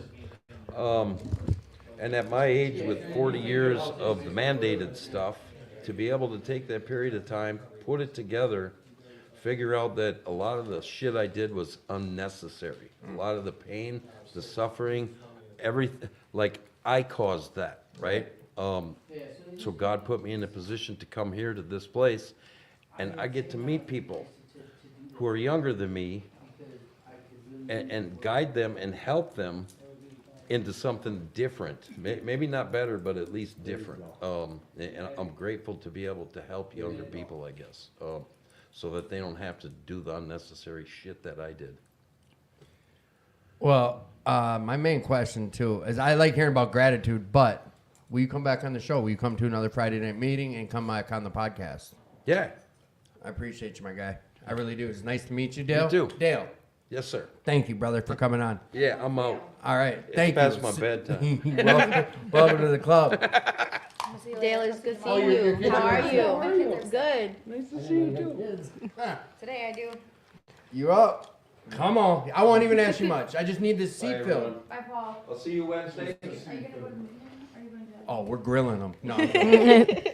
Talk to me about your gratitude. And then one of you two are taking her seat. My gratitude today, actually, I've gotten a few text messages in the last few days from people that I didn't, just some really good text messages about how I've impacted their recovery. And I, kind of out of the blue ones, and those just humble me to the core when I get messages like that. And yeah, that's been where I've been sitting with my gratitude today for sure. Phone number, okay. That's how you get a girl's number. That's how you get a girl's number. That's it right there. I need it for the You say show. phone number. I didn't go like this. No. You'll get it in a second. Here, hold Yeah, on. no Think. worries. I'm talking here. I'm talking. I can't write and talk and the whole thing at once. And now I lost my train of thought. You were talking about people reaching out to you and saying like, "Hey, you've done a lot for my recovery." Yeah, I mean, tell me why you're grateful for that. Yeah, well, I mean, I got like a couple of texts, and like I said, in the last couple of days, even, and it blows me away because I always, when I walked into these rooms, and I was absolutely freaking broken, and I'm listening to everybody share, and the little voice inside my head over here is saying, "Nothing you have to say matters. Nothing you have to say matters. No, your stuff isn't. Nobody's going to care about anything you have to say," and it's clearly not true. Right? Like I'll think my experience is that nobody else is going to understand my experiences of what I've been through, and that's that terminal uniqueness, right? That keeps us all sick, and keeps us shut up in the corner. Terminal uniqueness. Yeah. It's the truth, though. Yeah. So I mean, it's humbling to have people reach out to you, and multiple people to say that I've had an impact on their recovery. And yeah, that's where my gratitude is. I mean, I'm grateful for the life I live today. It doesn't make any logical sense, the life I live today. Not one tiny bit. I know we're wrapping up on guests with you, but what do you mean it doesn't make any logical sense? Like, I was a screw up, like in every way. I mean, I used for, from the time I was like 11 or 12 and I was 41 by the time I got sober. I mean, I used for a long time. Right. And in that process of that time, I had things. I got married. I had a life that didn't make any sense then, but I didn't appreciate it at all either. I drank through it and did a bunch of pills through that part of my life. But today I have a great job that I've been at for almost 2 years. I have a beautiful home. I have my sanity. I have my sanity back because that was gone. That one was out the window for way too long. I mean, and I'm not harming other people. I'm not harming other people with my insanity these days and with my selfishness. That's a big piece of gratitude I get. Like, thank you. I appreciate that. Paul, are you going to come hop on for a sec? I'm good. You sure? We had a question come in, but what? I guess you could yell from over there. Am I done? What? You What is me? your favorite thing? What is your favorite thing to do since you've been in recovery? What's the favorite thing I do? Yeah. since recovery? Yeah. What's your favorite thing to do since being in recovery? Man, it's a tough question. Is it though? Ride motorcycle. Paul's answer was riding motorcycle sober. Being sober while riding a motorcycle versus not being sober riding motorcycle. I haven't done that one. What, either of them or What? ride sober? Yeah. Yeah, I haven't done that one. All right, well, Miss Kitty, will you Miss be Kitty. back on? Will you come back on there? All right, I'll hold you to it. Thank you. Okay. Now I got your number. Look at that. All right, Chase, were you trying to hop back on? You got something to add? I think you do. I don't know. Come on, who won the rock, paper, scissors? Who are you, young lady? Jocelyn. Jocelyn, welcome to the show. Who are you? Isaiah. Isaiah. All right, I know I didn't say you're going to be on. I was like, just come watch, but what, will you get closer and tell me what your name is? I'm sorry. Isaiah. Isaiah, welcome to the show. And who are you again? Jason. Welcome, all of you, to the show. The jokester. Old Foot Locker jokester. Don't have her tell you jokes. They'll cut deep. Deep. They're this. Ancestry deep. Ancestry deep, yeah. Tell him later. That's fucked up. I told it 100 times to my relatives, and they're like, what? Yeah, like my whole family's Jewish. It's messed up. All right, so what brings you peace?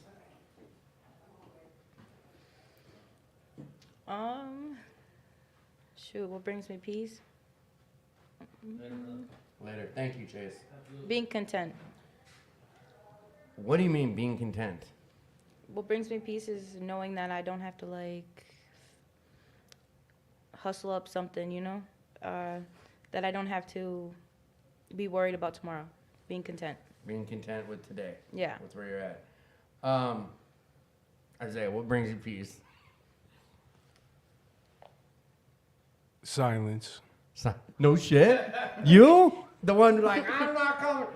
Bro, I'm just fucking with you, but I'm not really. But so silence. So what? Just being like, you know what? Here's a good question. Are you in recovery? No. All right, so you're here supporting. Do you think that's a great question then? Do you think it's isolation if you're just sitting watching TV for 5 hours? Is that isolating? Yes. It is. Okay. What's not isolating? What amount? Is there an amount of time? There's obviously bad and good isolation, but I feel like if you're finding yourself in that isolation, that's good isolation. So it's a personal. Yeah. It's a personal thing. I'm not sitting around, just watching TV, as you say. Right. 5 hours. I got stuff to do. People got things they need done. No, I get it. And the reason I bring this up is myself, and I find a loophole and call it self-care. Because a big thing in recovery, people talk about you got to do self-care, you got to do self-care. Tim's self-care, I'm Tim. Tim's self-care looks like this. 86 in everyone, and I'm going to go put on some cartoons. Whether I'm sitting there really focused and watching, it's like that's my head can escape or whatever. But I know when it turns into isolation, when I'm not answering some calls, when I'm not dealing with my responsibilities, and I'm just, you know what I'm saying? There is a difference in it, and I do. This goes to a question we had earlier, and I'm sorry I didn't answer it if you're still listening, but I believe that this is a question. What isolation looks like is it varies. Every person is different. What's isolating to you might be my serenity. What's my serenity could be what could almost kill you. You know what I mean? So everyone's isolation looks different. I know it's kind of half-assed the way I just talked about that without bringing up the question when we had the guest on, we did. So, you know what? You're not in recovery. Do you believe there's life on other planets? Oh, we're back to this? Yeah, we got someone new. Here's the full question. Where did it go? Yes. Yeah, all right, I'm getting to you on this one. Is there life on other planets? What kind of life? And what difference does it make? Now, that last part's stupid. Is there life on other planets? If so, what kind of life? All right, I'm going to just begin with the fact that I really don't believe in the God that is portrayed to us, okay? I believe our God is in another form in the first place, so obviously I do. Not the first to say that on this show. I do believe there's life on other planets, but I don't believe in what we're portrayed to see as God. I believe he's in another form that we don't know. I've heard people say like angels are just like an alien life form that they like. I had someone come on and really give like about 10 minutes, really went into what they believed. And you know what? It's not for me to say you're wrong. I think that that's where there's a lot of problems with like politics, religion, all that type of stuff is like, I respect your beliefs. You can have your beliefs. Once I start pushing mine onto you or telling you you're wrong for what you believe, that's where I feel that's an issue. I respect whatever you believe. As long as it doesn't harm me directly, I'm good. That was my little soapbox moment. But for real, I ask these questions and I've never once been like, you're wrong. One time on the air I did. Someone thought that a certain way of getting clean, and I just couldn't get behind it. So whatever. You believe there's life on other planets? Yes. What do you mean? I think there's just other humans out there. Humans? Yeah. Not alien life. No. You think like is it? Let me just ask. This place, this universe is so large, so endless. There's got to be another one of this. Yeah, I think so. Someone out there doing a podcast. Someone out Right. there like. See, I'm on some Rick It's and an Morty evil shit. podcast, though. Oh, it's a total vice versa from what we're doing. Yep, it's an evil podcast. Yeah. No, I'm just kidding about that part, but I do believe that. Like, I know it's a cartoon, and you see, I'll be on some Rick and Morty shit, but it's so infinite. Like, I've yet to hear any scientific fact or someone that's like, no, the universe ends at X amount of miles, or it ends. From my understanding, it's infinite. It goes and goes and goes, and we'll never even be able to see how far it goes. So, yes, I believe it's same 100,000 million times over. There's the same thing going on. We're on that hole. Is there a plan? You out? I agree. You're on your own. All right, you lock. I locked the garage. I'll double check everything. The whole front is locked up. All you gotta do is have. Paul B., you're the shit. Thank you for who you are. Thanks for having roofs over our heads and supplying us with your vision. Love you guys. Thank you, Paul. Love you, P. Have a good night. All right. Hey, wait, real quick, Paul. Is there life on other planets? Are we alone in the universe? I don't know. Yeah, you do. You got some. Do you believe we're alone in the universe? I don't really think about it, you know. Cop out answer. That's not good for you. All right, bye. Love you, brother. All right, from the sidelines, Jake. We got life on other planets? I believe it's ignorant to think we're the end all be all. We're not the end all be all. Oh, this is a good one. Now, see, this is where we can just get into whatever. And I have a whole nother set. I should just cord it in for you. Get a chair and pull it up to the corner here. Come on now. All right. If you could go anywhere, if you could fly, did I ask you that last time? If you could fly, where would you go? You did not ask me that. If you could fly right now, where would you go? Over the ocean. No, like destination. Oh. You just kick it in the ocean? I mean, if I could fly, I want to see like over everything. You fly over. And, like I would go over the seas. I would go in anywhere and everywhere, honestly. If you could fly, where would you go right now? Jerusalem. Yeah, I want to go too. I'd be just don't take her. If you could fly right now, where would you go? I'm joking. Oh boy. If I could fly anywhere, anywhere. Right now, boom. Australia. Australia, down under, huh? Yeah, I want to see all those things that can kill me. See all the yellow things that could kill you? No, to see all the things that can kill me. Oh, okay. I thought, all right. If you could fly anywhere right now, boom, you're there. Where are you going?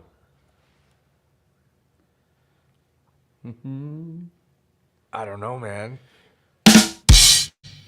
Oh, wrong one. It was supposed to be. Well, yeah. You hear it? It was a wah, wah. Nah. All right. So, if you could go anywhere, that's where it'd be. Nowhere. You're not sure. All right. You think about that for a second. What about you, Tim? What? Oh, me right now. I think I'd want to go to like Malaysia or something. I want to go to one of those Thailand or Malaysia, somewhere the water's so fucking blue, it's just ridiculous. Speaking of that, damn, I got a lot of questions that came in. Tomorrow morning there's a new Narcotics Anonymous meeting starting tomorrow morning at 10 a.m. It's at a tattoo studio. We're gonna be having like free art stuff that you can do during the meeting. It's 1415 West 35th Street, Minneapolis. It's at IKTOMI Tattoo. Ikatami Tattoos. Willard's shop. He does some gnarly tattoos. I'm going to put the name up in the comment section of the tattoo shop. Check him out. He does great work. But other than that, like, he's given up his shop to us to start a Narcotics Anonymous meeting. Tomorrow will be the first one. We're going to meet there at 9:30 because we're just getting it all started. But yes, it was a brainchild of Rob H's. And again, 1415 West 35th Street in Minneapolis. I think that's South Minneapolis. But yes, that was making me think of there was a question I was going to ask you guys about it. Malaysia Blue. Oh, I'm a knucklehead. Time's kind of going in. If you could have one superpower, what would it be, Isaiah? Any superpower, what is it? Travel dimensions. I don't know. Oh. Shit, that's a heat rock.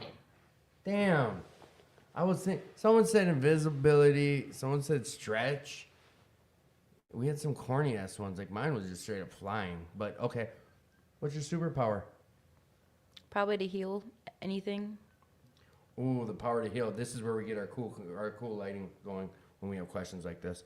Okay, Jason, what's your superpower? To be able to teleport anywhere. Ooh, teleportation. Even though I don't know where I want to fly to. Yeah, shit. Teleport. What was that movie where they jumpers? No. Well, whatever. Jake, where are you going? What's your superpower? So I'm kind of a D&D nerd. Dungeons and Dragons? Yeah. Okay. So either like detect thoughts or detect thoughts, real quick. Yeah. Break that down. What is that? Like you can get in my brain and make me think some, or know what I'm thinking? Know what you're thinking. And you don't want that, dude. And then there's speak with animals.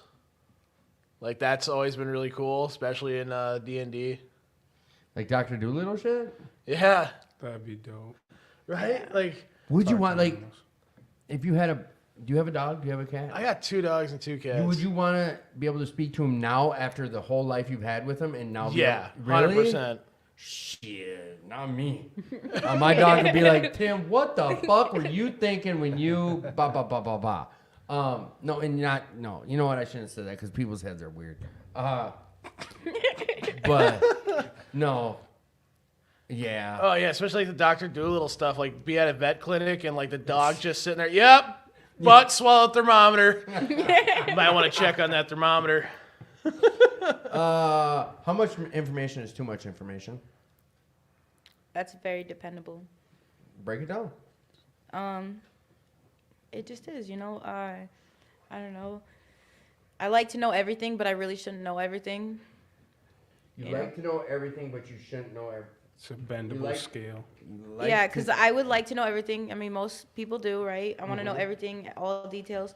But sometimes you just shouldn't know. It's not good for you. Curiosity killed the cat. Literally. That's how I think. Curiosity killed the cat. You know what? I had one more that I gotta ask the group here.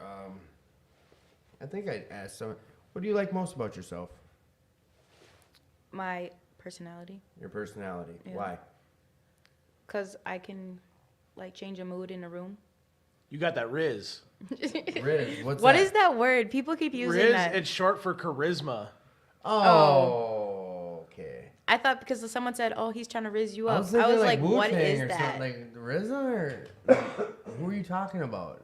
The Riz, but okay, charisma. You lazy sons of bitches. Say the whole word. The Riz. The Riz. She has the Riz. I'm gotta go. Yeah. What do you like most about yourself, Isaiah? Even if I wanted to, I couldn't lie. To be honest, I just can't lie. You tell the truth. That's good. To a detriment. So, Jason, what do you like most about yourself? You skip Jake. I do that all the time. My perseverance. Your perseverance. What do you mean?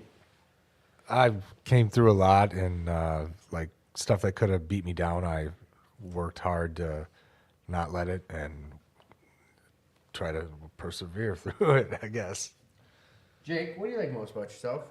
Now it's my self-worth. I like the source of it and how I'm able to I gain my self-worth from how I can be useful to other people, what I can do to help the person that's sick and suffering, or just the bare minimum of how can I make somebody's day a little better. Right. So this is a question I was told that I shouldn't be asking on this podcast, on air, or with my type of guests that we have on here, but we're at the after hours point where I really don't give a shit. Is there anything you would not do for $1 million, Jason? There's a lot. Right.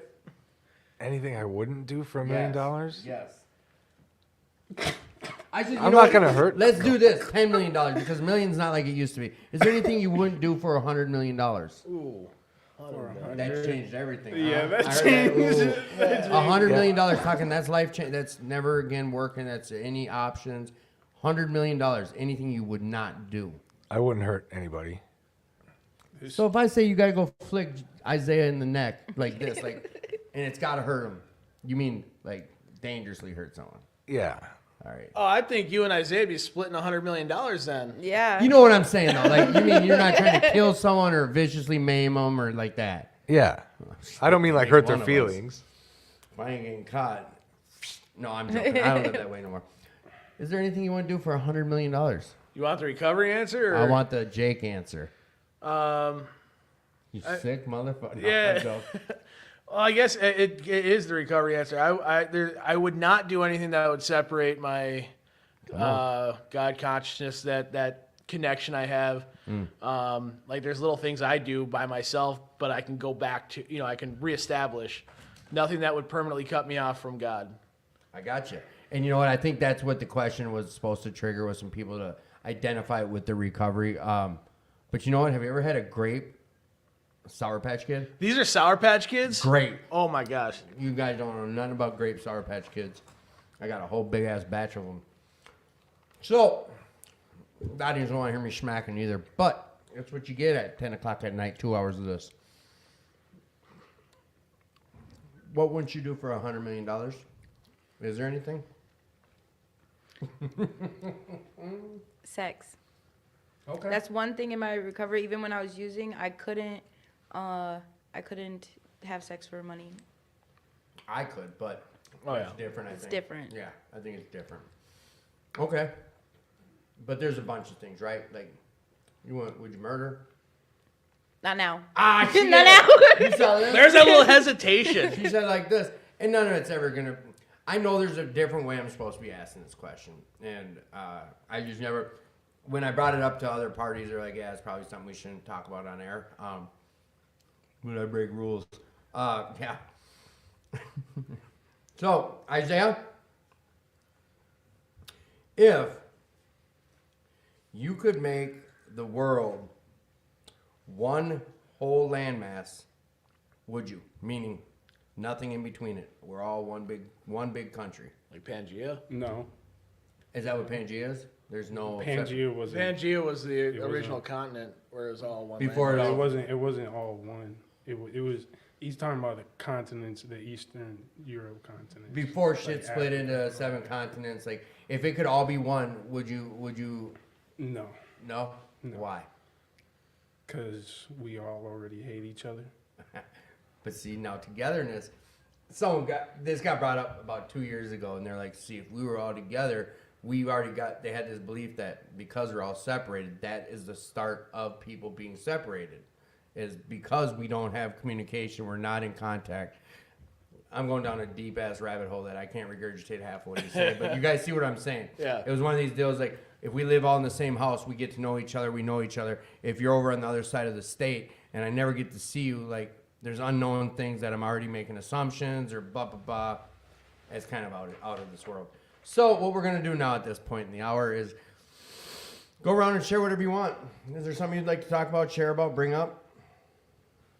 Anything. No. What about your gratitude then? Tell me all about your gratitude. What are you grateful for in life today? I'm grateful for the people around me that I have, and I'm grateful for my house, even though a tree fell on it. You got insurance? Yeah. Then you're good. I know they said not till next year. They can't do it till next year. They're already booked out. But tarps are good, you know? No. I guess. I mean, it's the edge of the house. It's not like in the middle of the house. It's like the end cap, but it's like, I feel like it's going to ruin stuff. Oh, just maybe it'll be more stuff they fix, I guess. I don't know. That's garbage. Not till next year. Yeah. Put all of your expensive stuff underneath it. Yeah. Get all over the place. They already insurance already came in and evaluated it, but I'm like, once it's like when it's raining, it's snowing, it's going to get worse. What did they say? They're just like, no, it should be fine. If not, you can do a supplement. I believe it's. They give us $6,000 to repair it and find someone to repair it. Did you cash that $6,000? Yeah, it's in cash. I was gonna say you can go back and get a public adjuster I don't know. And try to get more money. and let them assess it. Because like But the it's one already thing, been. But if we still have the 6,000, all right, then if you still have that, you can easily give it back, or they can actually get you additional. Because the one thing about insurance companies is you never want to you never want to trust and listen to the people that owe you money to determine how much they owe you. So, But they don't make it public knowledge that you can go get some comparable pricing and something to that effect. It's just like when you're getting a vehicle paid for. Appraisal clause. Yeah. well, see, I don't own it. The person I rent from owns it, and he's like 69 years old, and so they. How old? 69. Okay. I thought you were gonna do the. Oh, what'd you say? How old is he? 69. There we go. Yeah, 69? But they always like, you know. No way. Oh, what's it? Hey. Oh. It's supposed to be way better than that. The echo. Yes. And it's There it is. There it is. There it is. There it is. Sorry. Oh, Wrong button. There we go. All right. So your gratitude speaks how? Through everything life's given right now, it's given good. Got my job's going good. My car's running, and I'm here. Grateful for them little things. Isaiah, what do you got gratitude about? What makes you happy today? What are you grateful for? My loved ones are still all here. Oh yeah. Make another day. That's easy enough, right there. I know I talked to both of you about your gratitude, but you have more to say. Both of you do. So Yeah, speak. Jason. I'm, what was I going to say? I had it. Anything. I'm grateful for this program. And like when I used to sit around the tables at AA, I'd hear guys talking about the promises, and I'm like, yeah, the promises, whatever, dude. Keep believing that. But I stuck around, and it's true. They do come true. You just got to work hard and just keep your nose to the grindstone. Can I bring some? I'm going to bring something up about that. He's talking about the 9-step promises, where it talks about things like situations that used to baffle us. Financial insecurities will soon to exist. It's not promises like, let's say this. When I got into recovery and they said like these promises, I'm thinking, all right, I'm going to have money. I'm going to have a job. I'm going to have a girl. I'm going to have a badass house. I'm going to have items. Is that what they mean when they're talking about promises? Is that all these items? No. What is it? What's like? I know I kind of blew the thunder out that one by talking about things that used to baffle us. But Jake, talk to me about some promises. Talk to me about some promises that have come true for you. And it's whatever. If it is items, if it's having a nice new shirt, whatever. What are the promises that have worked for you that you're happy about? Well, right at the beginning, being amazed before we're halfway through, I'm able to start looking the world in the eye, especially after like doing that 5th step and being able to sit comfortably with who I am, because there's always that stuff that we believe that we can never tell another human being, or that if it got out that I did this X, Y, Z, that the earth would crack open, or I'm going to get smited where I stand. And those things didn't happen. There was just another understanding person across the table from me that, continued to love me through that. And then I realized that, my experience is going to benefit somebody else. Mm-hmm. Now it's no longer a burden to me. I'm able to start to see those things and understand that what I have is actually a real gift. I'm really grateful to be an addict alcoholic. Mm. Like, do I look back? I don't romanticize, the despair and all those things that came from, the tail end of the use. But I'm able to look back and say, I'm an addict alcoholic. And it's one of the most grateful things I have, because now I can look back and I have a manual to life, like the big book. We call them normies. Normies. Mm-hmm. They're raw dogging life. They're trying to figure it out as they go.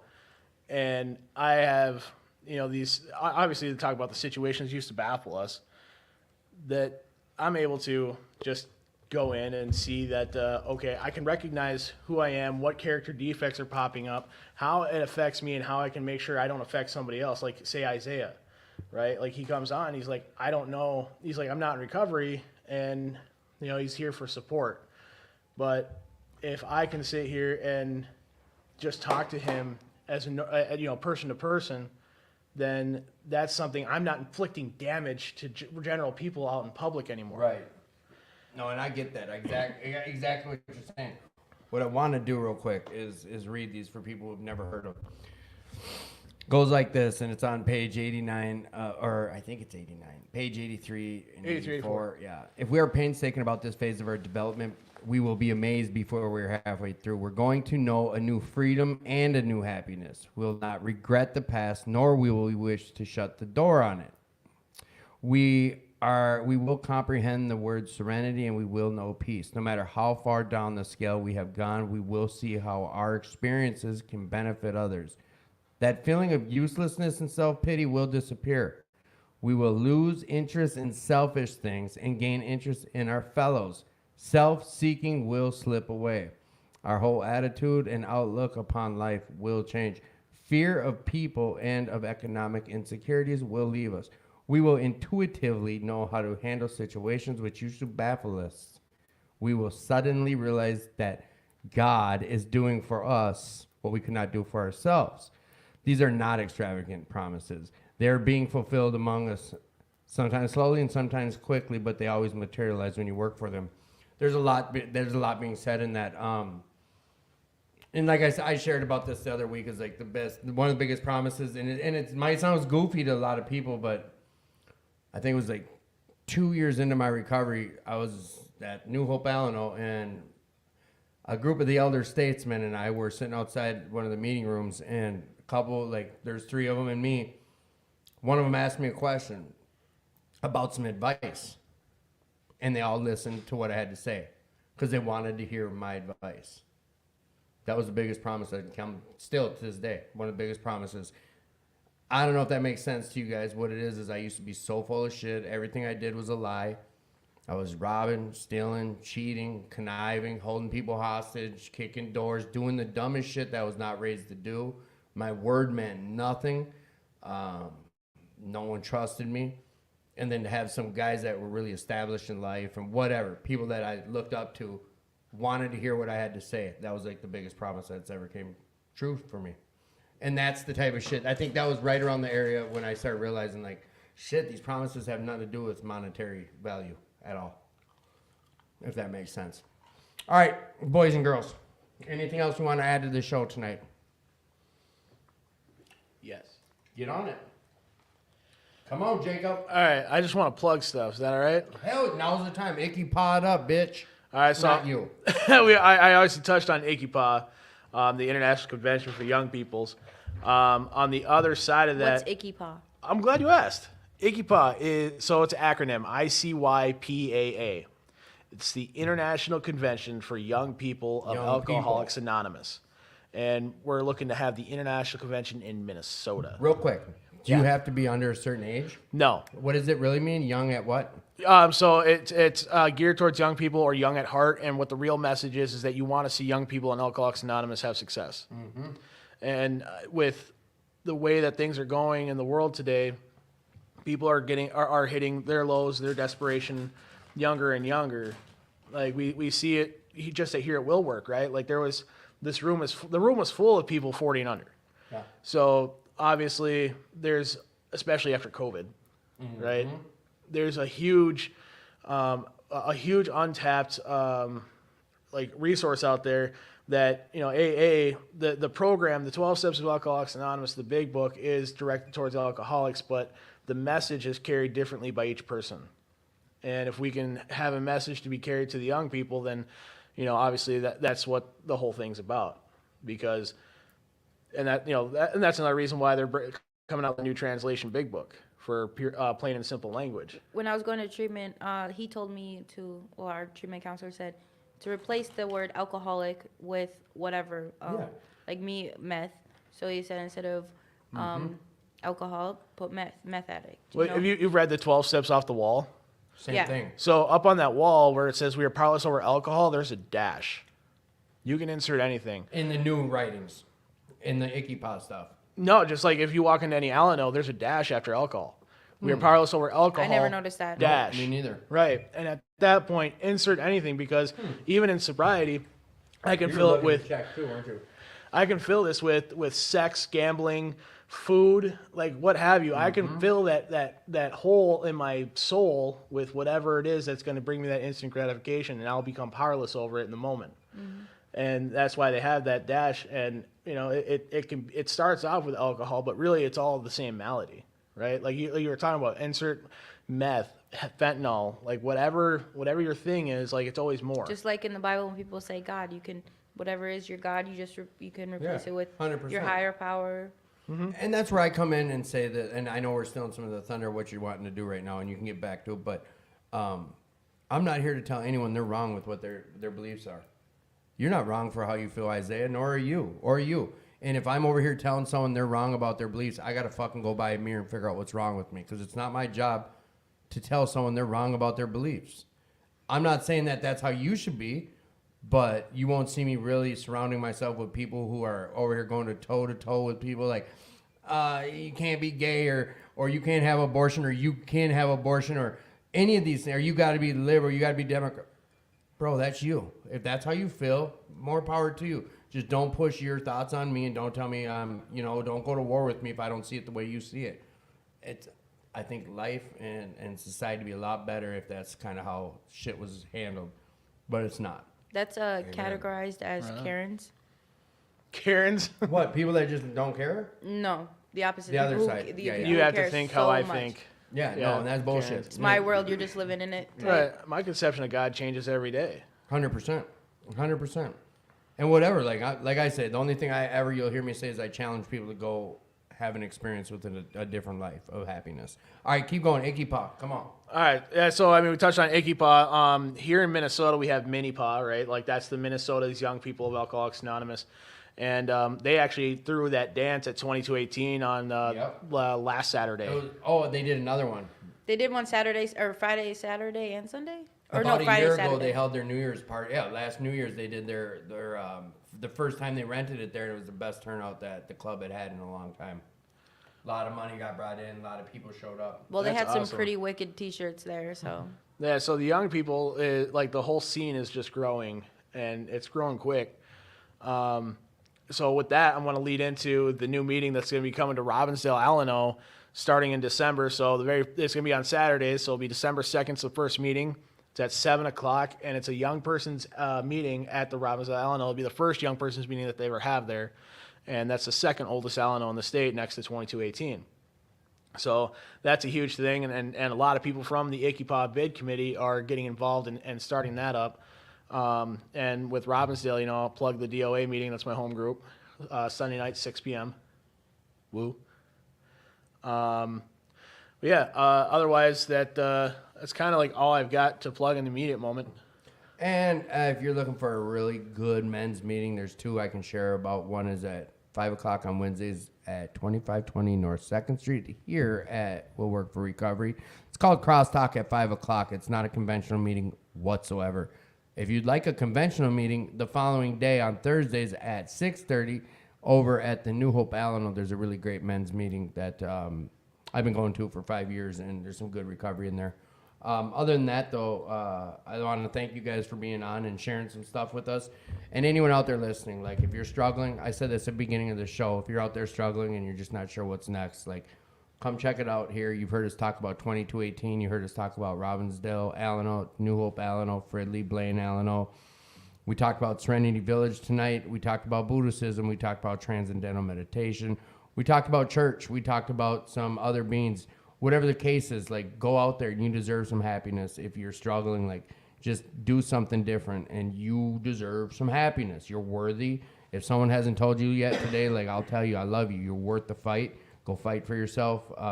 There could be a better way out there for you. Maybe the way I do it could kill you, but there might be a way that doesn't kill you, and it's better than the way you're living. You never know until you try it. We appreciate everyone checking in tonight. We appreciate everyone with all the suggestions and what's going on and the questions. That's huge for the show. Like, you got any suggestions, questions, or concerns or ideas, like send them directly to my phone number you see on the bottom. Put it in this on the text. You can do it later in the week, whatever the case is. We appreciate you. Come check out Will Work for Recovery. Check out all those other clubs we talked about. Till next week. Adios.